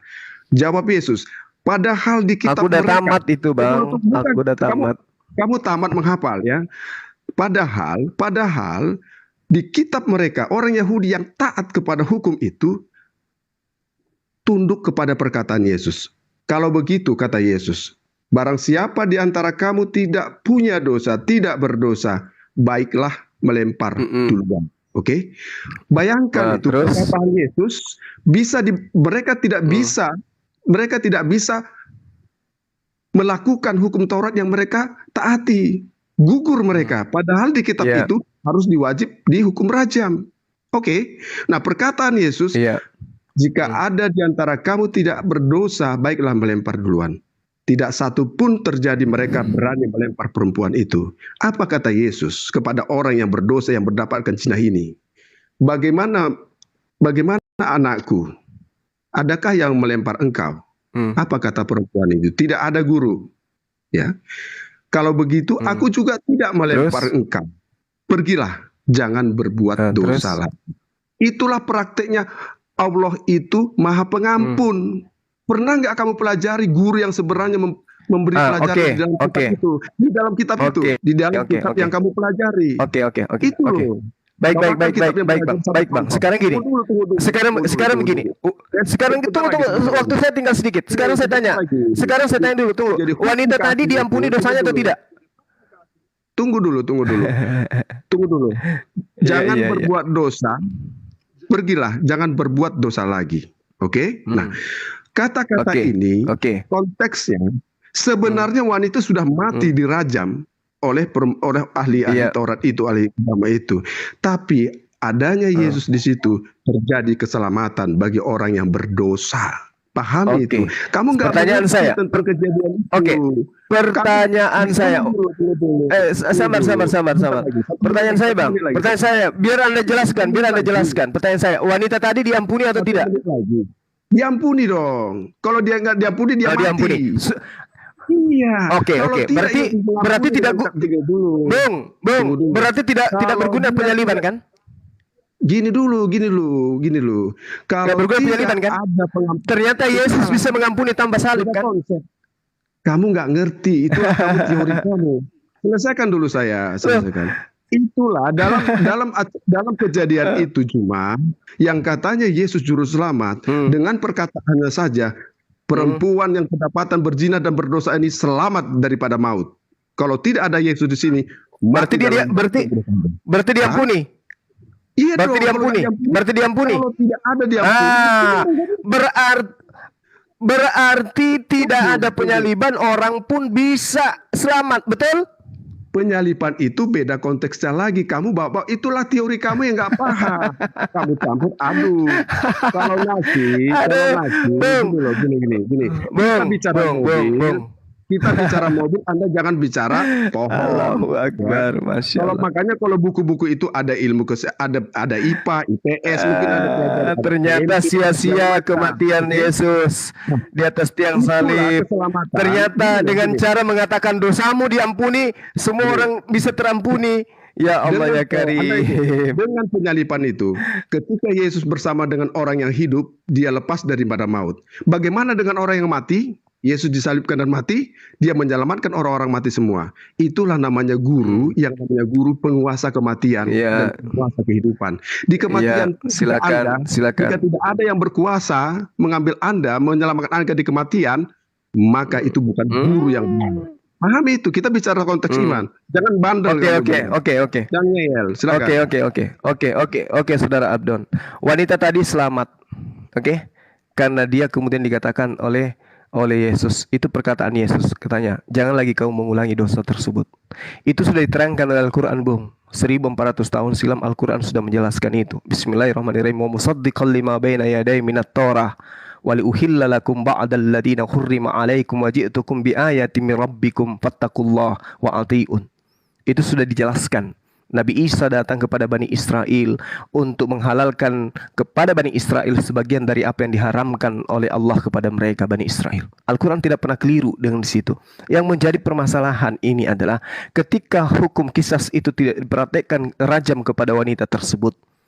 Oke, nah sekarang yang jadi permasalahan penyembah-penyembahnya ini. Apakah ada pengampunan dari Yesus? Sementara Yesus mengatakan, enyahlah daripada aku engkau semua pembuat kejahatan. Makanya Anda tidak bisa menjawab tadi. Agama apa yang didirikan oleh orang Farisi? Anda nggak bisa menjawab. Kenapa? Karena Anda tahu. Berkata tentang agama yang dibawakan. Dia pengikut, siapa yang mengikuti dia? Mana ada konteks Yesus mengajarkan agama? Mereka berdiskusi. Anda itu,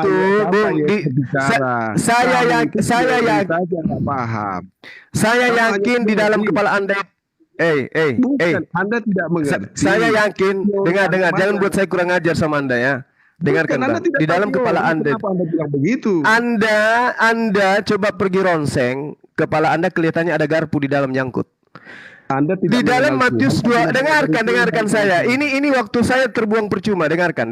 Matius 23 nomor 15. Dengarkan saya. Yesus berkata, celakalah kamu hai ahli-ahli Taurat dan orang-orang Farisi. Ahli Taurat Paulus, orang Farisi Paulus. Hai orang-orang munafik. Munafik adalah Paulus. Kalau ketemu orang Yahudi ngaku orang Yahudi, ketemu orang Roma ngaku orang Roma. Munafik dia. Sebab kamu mengarungi lautan. Paulus mengarungi lautan, menjelajahi daratan sampai ke Kiliki, sampai ke Roma dia menjelajahi daratan. Itu adalah Paulus.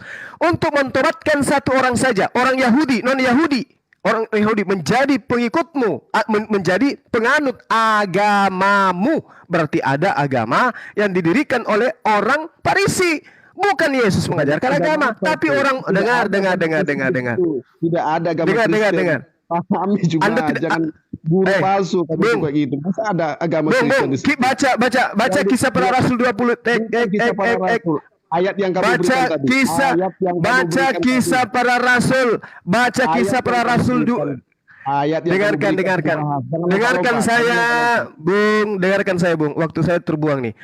Kisah para rasul 24 nomor 5. Dengarkan. Telah nyata bagi kami Bani Israel bahwa orang ini, Paulus, adalah penyakit sampar. Dia adalah seorang yang menimbulkan kekacauan di antara semua orang-orang Yahudi di seluruh dunia yang beradab. Dan bahwa Paulus adalah seorang tokoh dari sekte Nasrani. Siapa tadi orang Farisi yang membuat apa? Membuat agama. Dan setelah mereka bertobat masuk ke dalam agamamu, kau membuat mereka menjadi orang neraka dan 2 kali lebih jahat daripada engkau sendiri. Agama apa yang dibentuk oleh orang Farisi? Nasrani. Mana dalilnya? Kisah para Rasul 24 nomor 5. Mau lari kemana Anda? Mau lari kemana? Ternyata agama yang dibentuk oleh orang Farisi, dengarkan. Ternyata agama yang dibentuk oleh orang Farisi, Anda mengatakan, mana ada agama di situ? Nggak disebutkan. Tapi ternyata Paulus ini berasal dari sekte Nasrani. Nasrani adalah Kristen. Yang pertama sekali tentang Yesus berbicara kepada ahli Taurat, orang Farisi. Betul. Dengarkan. Biar saya dengarkan. Waktu saya tinggal 1 menit. Dengarkan. Matius 23 nomor 15. Dia Yesus berkata, celakalah kamu hai ahli Taurat. Sama halnya dia mengatakan begini, celakalah engkau wahai Paulus. Engkau menyeberangi lautan, engkau menjelajahi daratan wahai Paulus, untuk mentobatkan Yahudi, Romawi dan Yunani masuk ke agamamu menjadi orang neraka dan 2 kali lebih jahat daripada engkau. Itu analogi sederhananya seperti itu. Apa pembuktiannya bahwa Paulus yang dimaksud di sini? Baca kisah para Rasul 24 nomor 5. Dia dikatakan sebagai apa? Sekte Nasrani. Dan Paulus itu adalah orang yang tidak diterima di kalangan murid-murid Yesus. Di mana dikatakan bahwa Paulus itu adalah orang Farisi? Kisah para Rasul 23. Baca di sana. Aku, wahai anak-anakku, aku ini adalah orang Farisi, keturunan orang Farisi. Kata siapa? Paulus. Kata Yesus, waspada kepada Paulus orang Farisi. Apa kurang jelas? Jujur. Jelas kan? Jelas bahwa agama yang didirikan oleh orang Farisi adalah Kristen, Nasrani, betul? Tidak. Itu keadaan Yesus berbicara. Oke, gantian. Tidak kata dia. Allahu Akbar. Oke. Tunggu saudara Abdan. Kalau kayak gini nggak ada habisnya. Kalau Anda masih penasaran, boleh kita uji lagi sebentar setelah saya selesaikan tugas. Saya mau mensyahadatkan orang habis sholat zuhur. Jadi saya pamit.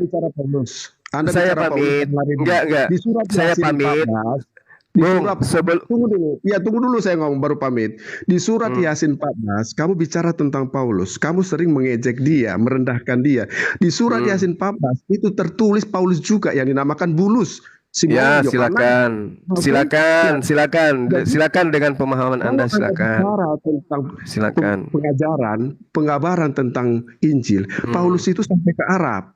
Silakan. Saya tidak sedang membahas dia sampai di mana. Kalau Anda mengatakan dia sampai ke Arab, maka lebih terpenuhi lagi Matius 23 nomor 12. Engkau menjelajahi daratan. Ternyata siapa yang menjelajahi sampai Arab? Siapa? Siapa yang menjelajahi sampai Arab? Siapa?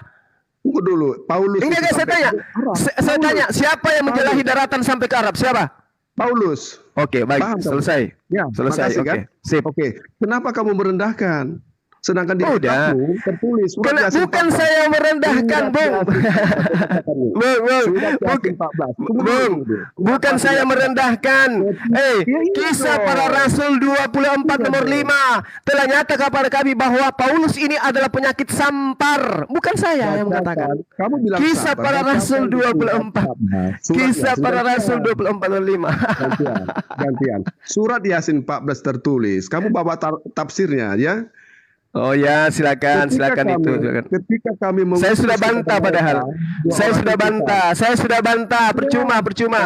Teman-teman, saudara-saudara, kemarin malam waktu saya di gunung saya bantah ini dan dia tidak mau dengar.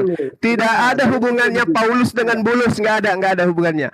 Tidak ada hubungannya Paulus pendiri Kristen penyembah manusia ini dengan Bulus. Bulus yang dimaksud di sini adalah, dengarkan, Bulus yang dimaksud di sini adalah orang yang mengajarkan Nabi Isa alaihissalam adalah utusan Tuhan dan bukan Tuhan. Berarti itu bukan Paulus, sedangkan Paulus adalah oknum yang menyesatkan manusia. Laknatullah alaih. Dia yang menyesatkan agar manusia menyembah kepada sesamanya manusia. Bulus tidak pernah mengajarkan seperti itu. Bulus tidak pernah mengajarkan seperti itu. Kamu udah terpeleset. Sabar. Mengutus kepada mereka. Gini loh, ketika kami mengutus kepada mereka 2 orang utusan, lalu mereka mendustakan keduanya. Kemudian kami kuatkan dengan utusan yang ketiga. Maka ketiga utusan itu berkata, sungguh kami adalah orang-orang yang diutus kepadamu. Yang ketiga itu siapa? Yang ketiga itu sesuai dengan lain, Bulus. Kamu tidak mengakui Bulus. Saya mengakui itu adalah Bulus. La haula wala quwata illa billah. Terus apa hubungannya dengan Paulus laknatullah? Saya tanya apa hubungannya dengan Paulus laknatullah? Siapa Bulus itu? Bulus itu adalah murid Nabi Isa alaihissalam. Enggak ada muridnya itu. Jadi siapa? Jadi utusan siapa? Enggak ada nama Yesus itu, nama murid Yesus. Berarti ngapain kau ngais-ngais Bulus berarti? Ngapain? Kalau itu ternyata bukan Yesus, ngapain? Ketiban saya bahas kitabmu, kamu nggak bisa jawab. Ngapain? Nah, iya kan saya sudah mengatakan Bulus adalah utusan Nabi Isa alaihissalam. Siapa? Bulus utusan Nabi Isa alaihissalam. Kamu nggak tahu orangnya. Nah, kalau saya tanya juga Paulus itu siapa? Siapa nama bapaknya? Siapa nama mamanya? Udah. Host dan teman-teman saya pamit undur diri. Ya, saya pamit undur diri karena saya ingin membimbing persyahadatan sebentar jam 1. Jadi saya harus ke kantor dulu, habis ke kantor baru ke markas. Oke, Saudara Abdon, saya minta Saudara tolong ya lain kali kalau bertemu dengan saya gunakan akal sehat, dengarkan ilmu. Hadapi saya, kalahkan saya dengan ilmu, bukan dengan koar-koar seperti ini ya. Hadapi saya. Kalau Anda tidak sanggup, datangkan orang Kristen yang jauh lebih hebat dari Anda penguasanya terhadap Bible untuk menghadapi Bang Suma. Kalau cuman kayak begini mah pantat ayam juga bisa. Kalau cuman koar-koar pantat ayam juga bisa, Bung. Anda dirontokkan oleh kitab Anda sendiri. Agama Anda, Yesus sendiri mengatakan bahwa agama yang didirikan oleh orang Farisi adalah Kristen. Itu nyata di dalam kitab Saudara. Saatnya Anda bertobat. Oke, ternyata sekte Nasrani itu menurut Yesus adalah orang-orang neraka. Matius 23 nomor 15, Kristen ini adalah orang neraka. Itu jelas, nggak bisa Anda bantah. Sekali lagi sebelum saya pamit, di dalam pernyataan Yesus di dalam Matius 23 nomor 15, Kristen ini adalah orang neraka yang 2 kali lebih jahat daripada orang Farisi itu sendiri, pendiri Kristen itu sendiri. Dan kenapa saya katakan Kristen? Enyahlah daripadaku. Betul. Sekalian pembuat kejahatan. Kamu bilang Paulus, di Quranmu tertulis Paulus itu Bulus, tapi kamu mengingkarinya. Apa lebih paham kamu daripada jalan lain? Tafsir itu cuma kamu tuh seperti guru bagaimana? Bagaimana Anda mengatakan bahwa itu adalah Paulus? Apa alasan Anda? Itu ceritanya dari mana? Saya korbankan waktu saya loh. Saya tanya sama Anda, dari mana Anda tahu bahwa Bulus itu adalah Paulus? Dari mana Anda tahu? tafsir Jalalain itu siapa nama-namanya? Simun. Bulus. Saya katakan bulus. Pengikut Paulus saya tanya. Saya sudah mengakui utusan yang ketiga bernama Bulus. Terus apa hubungannya dengan Paulus? Laknatullah itu apa hubungannya? Bulus itu siapa? Gak bisa jawab kamu kan? Ya, justru saya bertanya sama Anda. Saya lagi bertanya. Anda yang membawa. Dengarkan. Kamu bisa bilang Bulus tapi nggak tahu prakteknya siapa itu. Lah, justru Anda ketika saya bercerita tentang Paulus, Anda mengatakan Paulus itu diceritakan di Al-Quran. Saya tanya, dari mana Anda? Dari mana? Dari tafsir. Udah. Dari tafsir. Emang lebih paham kamu daripada tafsir cuma. Sekarang saya tanya sama Anda, Abdon, pengikut Paulus. Tafsirnya Jalalain itu. Saya sudah tamat. Di situ namanya Bulus. Siapa Bulus itu kalau kamu tamat? Siapa Bulus Kenapa? itu kalau kamu tamat? Dia pengikut Isa. Isa mana pengikut Isa Bulus? Nggak ada. Kalau pengikut Isa itu Yesus itu adalah Paulus. Kalau enggak Saulus. Kenapa Anda larikan ke Yesus? Tuyul kampret. Lagi tanya Isa kenapa lari ke Yesus, tuyul. Kamu kan bawa Paulus. Kamu ini lah. Dasar penyesat. Paulus itu adalah dengarkan saya. Tolong di-mute dulu ini. Host di-mute dulu dia atau di-kick aja turun. Di-kick. Nah, itu yang enggak fairnya kamu itu. Biar di-kick aja di-kick. Ya enggak saya diam. Kalau Anda tidak mau diam, di-kick. Ya, ini waktu saya terbuang percuma untuk orang bahlul kayak Anda. Dari tadi Anda bicara. Diam. Saya guru Anda di sini. Diam. Kalau saya tidak, kalau Anda tidak diam, saya turun. Anda hanya guru teori. Oke, saya turun. Baik. Teman-teman, saya pamit ya. Assalamualaikum warahmatullahi wabarakatuh. Saya juga turun.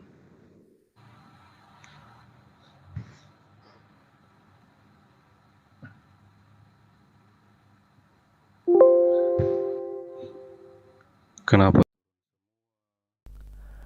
Oke, sahabat-sahabat sekalian, terima kasih atas kesempatan yang diberikan kepada saya untuk menerapi ya daripada orang bahlul barusan. Beliau mencoba untuk menarasikan ketika ke pojok tentang Paulus, ada di surah Yasin kata dia kan. Ada di surah Yasin. Padahal tidak ada kaitannya antara surah Yasin dengan Paulus. Kita akui tafsir Jalalain itu membahas tentang Bulus salah satunya. Tapi yang ditafsirkan bukan Al-Quran. Yang ditafsirkan itu adalah hadis yang menceritakan tentang itu. Itu yang pertama. Kemudian jelas di sana Bulus. Makanya saya tanya, apa hubungannya antara Paulus dengan Bulus? Malah dia tanya, siapa Bulus? Untuk apa? Untuk menutupi bahwa tidak ada hubungannya. Bulus adalah pengikut Nabi Isa alaihissalam. Dia katakan apa? Tidak ada itu. Tidak ada pengikut Yesus atas nama Bulus. Loh, ini kacau. Ya, dia mencoba untuk kemudian melarikan semua materi. Padahal tidak ada kaitannya. Dia sendiri mengatakan tidak ada kaitannya. Nah, kalau tidak ada kaitannya antara Yesus dengan Bulus, lalu kenapa Anda lari ke surah Yasin? Ini yang saya mau terangkan. Saya ingin jelaskan. Tetapi amirnya tidak memberikan kesempatan kepada saya untuk meng-kick atau minimal dia di-mute. Akhirnya dia nyerocos terus karena saya ada kepentingan, mending saya pamit. Kan gitu ya. Oke teman-teman, saya rasa cukup materi kita pada pagi hari ini. Terima kasih atas kesempatan yang diberikan dan kesempatan antum untuk menyimak dialog ini. Saya minta maaf ketika ada kata-kata yang kurang berkenan, ada kalimat-kalimat yang mungkin tidak sopan. Saya minta maaf. Itu semua berasal dari pribadi saya sendiri sebagai manusia biasa. Dan kebenaran yang saya sampaikan itu insya Allah berasal dari Allah Subhanahu wa Ta'ala. Anda tidak perlu ragu tentang kebenaran tersebut. Oke, saya rasa cukup.